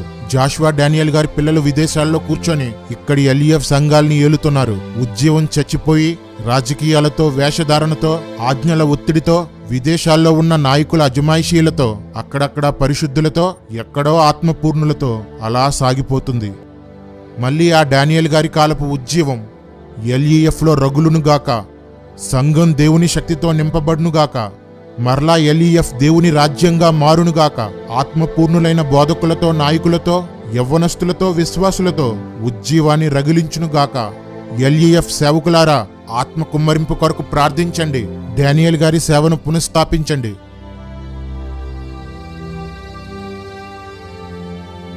1960లో పెంటెకోస్టలిజం ప్రారంభమైంది. 1960 కంటే ముందుగా ఈ పెంటెకోస్టలిజం లేదా చరిస్మాటిక్ మూవ్మెంట్ అనేది లేదు. 1960 నుంచి ప్రారంభమైన భ్రష్టత్వం ఇది. జాన్ పాల్ భయ్య, పెంతుకోస్తు వాళ్ళు భ్రష్టత్వాన్ని తీసుకురాలేదు, కానీ కాలం గడిచే కొద్దీ పెంతుకోస్తు భ్రష్టు పట్టుకుపోయింది. ఇది మాత్రం నిజం. మా పెద్ద తాతయ్య గారు ఆంధ్రప్రదేశ్లో పెంతుకోస్తు స్థాపించిన వారితో కలిసి తిరిగారు. ఆయన ప్రారంభ పెంతుకోస్తు ఎలా ఉండేదో చెప్పారు. పాటలు పాడుతుంటే పరిశుద్ధాత్మ కుమ్మరింపు జరిగిపోయేది. ఎందరో భాషలు, ఇంకెందరో ప్రవచనాలు మాట్లాడేవారు. కొందరు భాషలకు అర్థం చెప్పు వరం కలిగి ఉండేవారు. ఈ పెంతుకొస్తు వారు ఏ సంఘ విశ్వాసుల్ని కలిసి కాసేపు మాట్లాడినా వారిలో కూడా ఆత్మను గూర్చిన తృష్ణ వచ్చేది. ఏ స్త్రీ కనీసం తలలో డిజైన్ క్లిప్ కూడా వాడేవారు కాదు. బంగారానికి ప్రవేశమే లేదు. ఇతర క్రైస్తవ సంఘాలు చేసే ఏ పండగ చేసేవారు కాదు. ఏ ఆచారాలు ఉండేవి కాదు. ఒకే ఒక్క లోపం ఉండేది, అదే భాషలు మాట్లాడితే గాని పరిశుద్ధాత్మను పొందినట్లు కాదు. ఇది ఆయన పెంతుకోస్తు గురించి ఇచ్చిన సాక్ష్యం. కానీ ప్రస్తుత పెంతుకోస్తు సంఘాలు, పెంతుకోస్తు బ్యాక్గ్రౌండ్ కలిగిన సంఘాలు ఎలా ఉన్నాయి? పెంతుకోస్తు అనుభవం లేని పెంతుకోస్తు వాళ్ళు తయారయ్యారు. వాటిలో చాలా సంఘాలు ఆత్మ నింపుదల, వరాలు లేని వట్టి సంఘాలు. పాస్టరమ్మలే బంగారాలు, మేకప్లు వేసుకొని ఆకర్షణీయంగా తయారవుతున్నారు. భాషలు నటించేవారు, ప్రసంగాల్లో బల్లలు, బాక్సులు బద్దలు కొట్టేవారే కనిపిస్తున్నారు. కానీ ఆత్మాభిషేకంతో బోధించేవారు, ఆత్మ బాప్తిస్మం పొందిన విశ్వాసులు కనిపించడం లేదు. సంవత్సరం పొడుగునా అన్ని క్రైస్తవ పండగలు చేస్తున్నారు, డాన్సులు చేస్తూ ఎంజాయ్ చేస్తున్నారు. చివరికి ఆత్మ లేని భ్రష్టులైపోయారు. చాలా పెంతుకోస్తు సంఘాలు మేము పెంతుకోస్తు వాళ్ళమని కాలర్ ఎగరేయడానికి తప్ప ఎందుకు పనికిరాని వ్యర్థ సంఘాలుగా మిగిలిపోయాయి. చర్చ్ ఆఫ్ క్రైస్ట్ శాఖలో పేరులో క్రీస్తు ఉంటాడు, కానీ ప్రార్థనలో, పాటల్లో, ఆరాధనలో క్రీస్తు లేనట్లు పెంతుకోస్తులో కూడా పేరులోనే పెంతుకోస్తు ఉంటుంది, కానీ చాలా మందిలో ఏ విషయంలోనూ పెంతుకోస్తు అనుభవం ఉండదు. నా దృష్టిలో చర్చ్ ఆఫ్ క్రైస్ట్ పరిశుద్ధాత్మకు వ్యతిరేకంగా మాట్లాడే భ్రష్టులైతే, పెంతుకోస్తు వారు పరిశుద్ధాత్మకు అనుకూలంగా మాట్లాడే భ్రష్టులు. ఫీల్ అయితే ఫీల్ అవ్వండి. ఆత్మ మీ పెంతుకోస్తు వాళ్ళకే వాగ్దానం చేయబడలేదు. మీరు సిగ్గుపడటానికి, రోషం తెచ్చుకోవడానికి మాలాంటి ఇండిపెండెంట్ సంఘాల్లో దేవుడు తన ఆత్మని కుమ్మరిస్తున్నాడు. ఒకప్పుడు ప్రపంచానికి ఉజ్జీవాన్ని తీసుకువచ్చి నేడు ఆస్తులకి, రంగులకి, వీడియోలకి, పబ్లిసిటీలకి అమ్ముడుపోయి జీవోత్సవాలుగా బ్రతుకుతున్న ఓ పెంతుకోస్తు సంఘమా, బ్రతుకు. నువ్వు బ్రతికి చావనయ్యున్న సాకల్ని బ్రతికించు. రోషం చచ్చిన దానా, లోకంతో మిళితమైన దానా, బ్రతుకు. ఆనాటి పరిశుద్ధతను మళ్లీ సంఘానికి పరిచయం చెయ్యి. మీ సిద్ధాంతంలో ఉన్న లోపాన్ని సవరించుకొని సత్యాన్ని నేటి నామకార్థ సంఘాలకి ప్రకటన చెయ్యి. పేరు కోసం, బిరుదుల కోసం పరుగులు పెడుతూ పెంతుకోస్తు అనుభవాన్ని పోగొట్టుకున్నదానా, బ్రతుకు. ప్రతి శాఖకి వ్యవస్థాపకులు ఎవరో తెలుసు, వాళ్ళు చాలా ఫేమస్. కానీ పెంతుకోస్తు వ్యవస్థాపకులు ఎవరో చాలా మందికి తెలీదు. వాళ్ళు అస్సలు ఫేమస్ కారు. ఎందుకో తెలుసా? ఆత్మపూర్ణులు దేవుణ్ణి మహిమపరుస్తారు, తాము పేరు తెచ్చుకోవాలని చూడరు. మళ్ళీ ఆ తగ్గింపులోనికి రా. కడవరి ఉజ్జీవానికి నాంది పలుకు. బ్రతుకో, బ్రతుకో, బ్రతుకో. ఏం జరుగుతుంది మన చుట్టూ? ఏమవుతుంది దేవుని సంఘంలో? ఒక పక్క పరిశుద్ధాత్మ పేరుతో గారడీలు చేస్తున్నవారు, పరిశుద్ధాత్మ వరాలతో వ్యాపారం చేసేవారు, ఆత్మవరాలకు ఆత్మఫలం కన్నా అధిక ప్రాధాన్యత ఇచ్చేవారు, ఆత్మాభిషేకాన్ని బట్టి అతిశయించేవారు, ఆత్మాభిషేకాన్ని పబ్లిసిటీకి వాడుకునేవారు, వరాల్ని వాక్యక్రమంలో వినియోగించని వారు పరిశుద్ధాత్మ విషయంలో గలిబిల్ని సృష్టిస్తున్నారు. మరో ప్రక్క మేధావులు పరిశుద్ధాత్మని గురించి, వరాల గురించి ఒక స్పష్టతను ఇవ్వకుండా లోక సంబంధ ఉదాహరణలతో, వాక్చాతుర్యాలతో వింత సిద్ధాంతాలని, బైబిల్ చెప్పని నిర్వచనాలను, వ్యాఖ్యానాలను బోధిస్తూ పరిశుద్ధాత్మ విషయంలో సందిగ్ధతను సృష్టిస్తున్నారు. ఇంకో ప్రక్క ఆత్మదోషకులు వరాల మీద జోకులు వేస్తూ ఆత్మపూర్ణుల్ని అపహసిస్తున్నారు. పరిశుద్ధాత్మని భ్రష్టాత్మగా చిత్రీకరిస్తూ ఆత్మగలవారిని నోటికి వచ్చినట్లు దూషిస్తూ సంబంధం లేని వచనాలు కలుపుతూ పరిశుద్ధాత్మను, వరాలను, మహిమతో నిండిన వారిని అవమానపరుస్తుంటే వినేవారు వెకిలిగా నవ్వుకుంటున్నారు. వీళ్ళందరి మధ్య ఒక సామాన్య విశ్వాసి ఏది నిజమో ఏది అబద్ధమో తెలియక తెలుసుకోలేక చర్చికి దగ్గరగానే ఉన్న పరిశుద్ధాత్మకు దూరంగా బ్రతుకుతున్నాడు. వీటన్నింటినీ చూస్తూ ఆత్మపూర్ణులు ఏమీ చెయ్యలేక నిశ్చేష్టులై కన్నీటితో, వేదనతో, అవమానపడుతూ, హేళన చేయబడుతూ తమ విశ్వాస జీవితాన్ని గడిపేస్తున్నారు. ఇప్పుడు మీతోనే మాట్లాడుతున్నాను సోదరులారా, మీతోనే మాట్లాడుతున్నాను సహోదరీల్లారా. ఎందుకు మౌనంగా ఉండిపోయారు? ఒక ఆత్మ లేనివాడు ఏమీ ఎరుగక వెర్రివాని వలె మాట్లాడుతుంటే ఎందుకు నిశ్శబ్దమైపోయారు? వాళ్ళు చెడి వేల మందిని చెరుపుతుంటే ఎందుకు ఖండించడం లేదు? మన చుట్టూ ఎంతో మంది ఆత్మను పొందక చావనై ఉంటే వారిని బ్రతికించడానికి ఎందుకు ప్రయత్నించడం లేదు? కారణమేంటి? భయమా? స్వార్థమా? బాధ్యతారాహిత్యమా? మూర్ఖులతో వాదన ఎందుకనా? ఎందుకు మౌనంగా ఉండిపోయావు? దేవుడు మీ వైపే చూస్తున్నాడు. ఈ సమస్యని ఆత్మపూర్ణులే పరిష్కరించగలరు. ఆత్మానుభవం గలవారే వీరి ప్రశ్నలకు సమాధానంగా నిలబడగలరు. వీరి మూర్ఖత్వాన్ని ఆత్మపూర్ణుల జ్ఞానమే నోరు మూయించగలదు. రండి, మీ అనుభవాలను కామెంట్లుగా ఈ మూర్ఖుల, ఆత్మవిరోధుల, నరకపాత్రుల వీడియోల క్రింద పెట్టండి. ఆత్మ పొందినప్పుడు మీ అనుభూతులు, దర్శనాలు, వాటి నెరవేర్పులు, వరాలు పొందుకున్న విధానం, వాటి వలన ఎలా అనేక మంది ప్రభువైపు తిరపబడ్డారో, ఎలా మీలో మీరు క్షేమాభివృద్ధి పొందారో, ఇతర సేవకులు ప్రార్థించినప్పుడు మీ జీవితాల్లో ఎలాంటి కార్యాలు జరిగాయో, ఆత్మతో నిండి పడిపోయినప్పుడు మీ జీవితాల్లో ఏం జరిగిందో, దురాత్మ వదిలిపోయినప్పుడు మీ ఆలోచన విధానంలో ఎలాంటి మార్పు వచ్చిందో, చేతబడులు, దురాత్మల ప్రభావం నుండి మీరు ఎలా విడుదల చేయబడ్డారో కామెంట్లుగానో, పోస్టులుగానో, వీడియోలుగానో చేసి మీడియాలో వదలండి. ఈ మూర్ఖుల పేర్లు ఎత్తనక్కర్లేదు. ఈ భ్రష్టుల గురించి ఏమీ మాట్లాడనక్కర్లేదు. దేవుడు చేసినవి చెప్పండి. మన దేవుడు బైబిల్ అనే పుస్తకంలో అక్షరాలకు మాత్రమే పరిమితమైనవాడు కాదని, ఆత్మగా మనలో మనతో ఉనికి కలిగి ఉన్నాడని రుజువులతో చాటి చెప్పండి. పాపం విస్తరించిన చోటికి కృప వెళ్ళాలి. దేవుని కృపావరముల కార్యములు వెళ్ళాలి. మీ అనుభవాలు చూసి మేధావులు తమ లోపాల్ని సరిచేసుకొని క్రైస్తవ్యాన్ని సరైన దారిలో నడిపించాలి. సరైన జ్ఞానాన్ని బోధించి ఆత్మ విషయంలో అతి చేసేవారిని సక్రమంగా వరాలు వినియోగించేవారిగా మార్చాలి. ఆత్మ పేరిట గారడీలు, వ్యాపారాలు చేసేవారు, ఆత్మను దూషించి హేళన చేసేవారు సిగ్గుపడాలి. తమ బోధను మార్చుకోవాలి. వీళ్లను కూడా మార్చడానికి అవకాశం ఉంటే బాగున్ను అనిపిస్తుంది. కానీ ఏ యుగంలోనూ క్షమాపణ లేని పాపాన్ని కోరి కోరి చేసిన వారికి ఈ శిక్ష న్యాయమే. ఎన్నో రోజులు కన్నీటితో, ఎంతో బాధతో ఈ వీడియో చేశాను. ఆత్మపూర్ణులు, ఆత్మానుభవం గలవారు నా భారాన్ని పంచుకుంటారని ఆశిస్తూ ఈ వీడియో ముగిస్తున్నాను. ఈ వీడియో నా చుట్టూ మరిన్ని ఉచ్చులు బిగిస్తుందని తెలుసు. మరిన్ని కేసులు నమోదవుతాయని తెలుసు. నా పేరిట కొందరు అమాయకులు మళ్లీ హింసించబడతారని తెలుసు. జరుగుతున్న నష్టంతో పోలిస్తే ఇవన్నీ చాలా తక్కువ. భరిద్దాం, మార్పు తీసుకువద్దాం. నా కోసం విపరీతంగా వెతుకుతున్నారు. అరెస్టు కోసం కాదు. ఎందుకో మీకు తెలుసు. దేవుడు నాకు ఆయుష్ను, అవకాశాన్ని ఇచ్చినంత కాలం మాత్రం అసత్యాన్ని రోస్ట్ చేస్తూనే ఉంటాను. నా లిస్టులో ఉన్న వారందరి లెక్కలు ఖచ్చితంగా తేలుస్తాను. నా ప్రాణం కోసం ఆశగా వెతికే వాళ్ళకి ఒక మాట: మీరు యోధుణ్ణి చంపగలరు, కానీ పోరాటాన్ని చంపలేరు. అసత్యం కొమ్ములు ఎత్తినంతకాలం సత్యం కత్తితో పోరాడుతూనే ఉంటుంది, గెలుస్తూనే ఉంటుంది. నా కోసం ప్రార్థించండి. అందరూ ఆత్మను పొందండి. శక్తిని, ఫలాన్ని కలిగి ప్రభువుని ప్రకటిస్తూ ఆయన కొరకు సిద్ధపడండి. ఈ వీడియోని డిలీట్ చేసేలోపే డౌన్లోడ్ చేసుకోండి. మీ ఛానల్స్లో అప్లోడ్ చేసుకోండి. ప్రతి క్రైస్తవునికి దీనిని చేర్చండి. త్వరలో మళ్ళీ కలుద్దాం.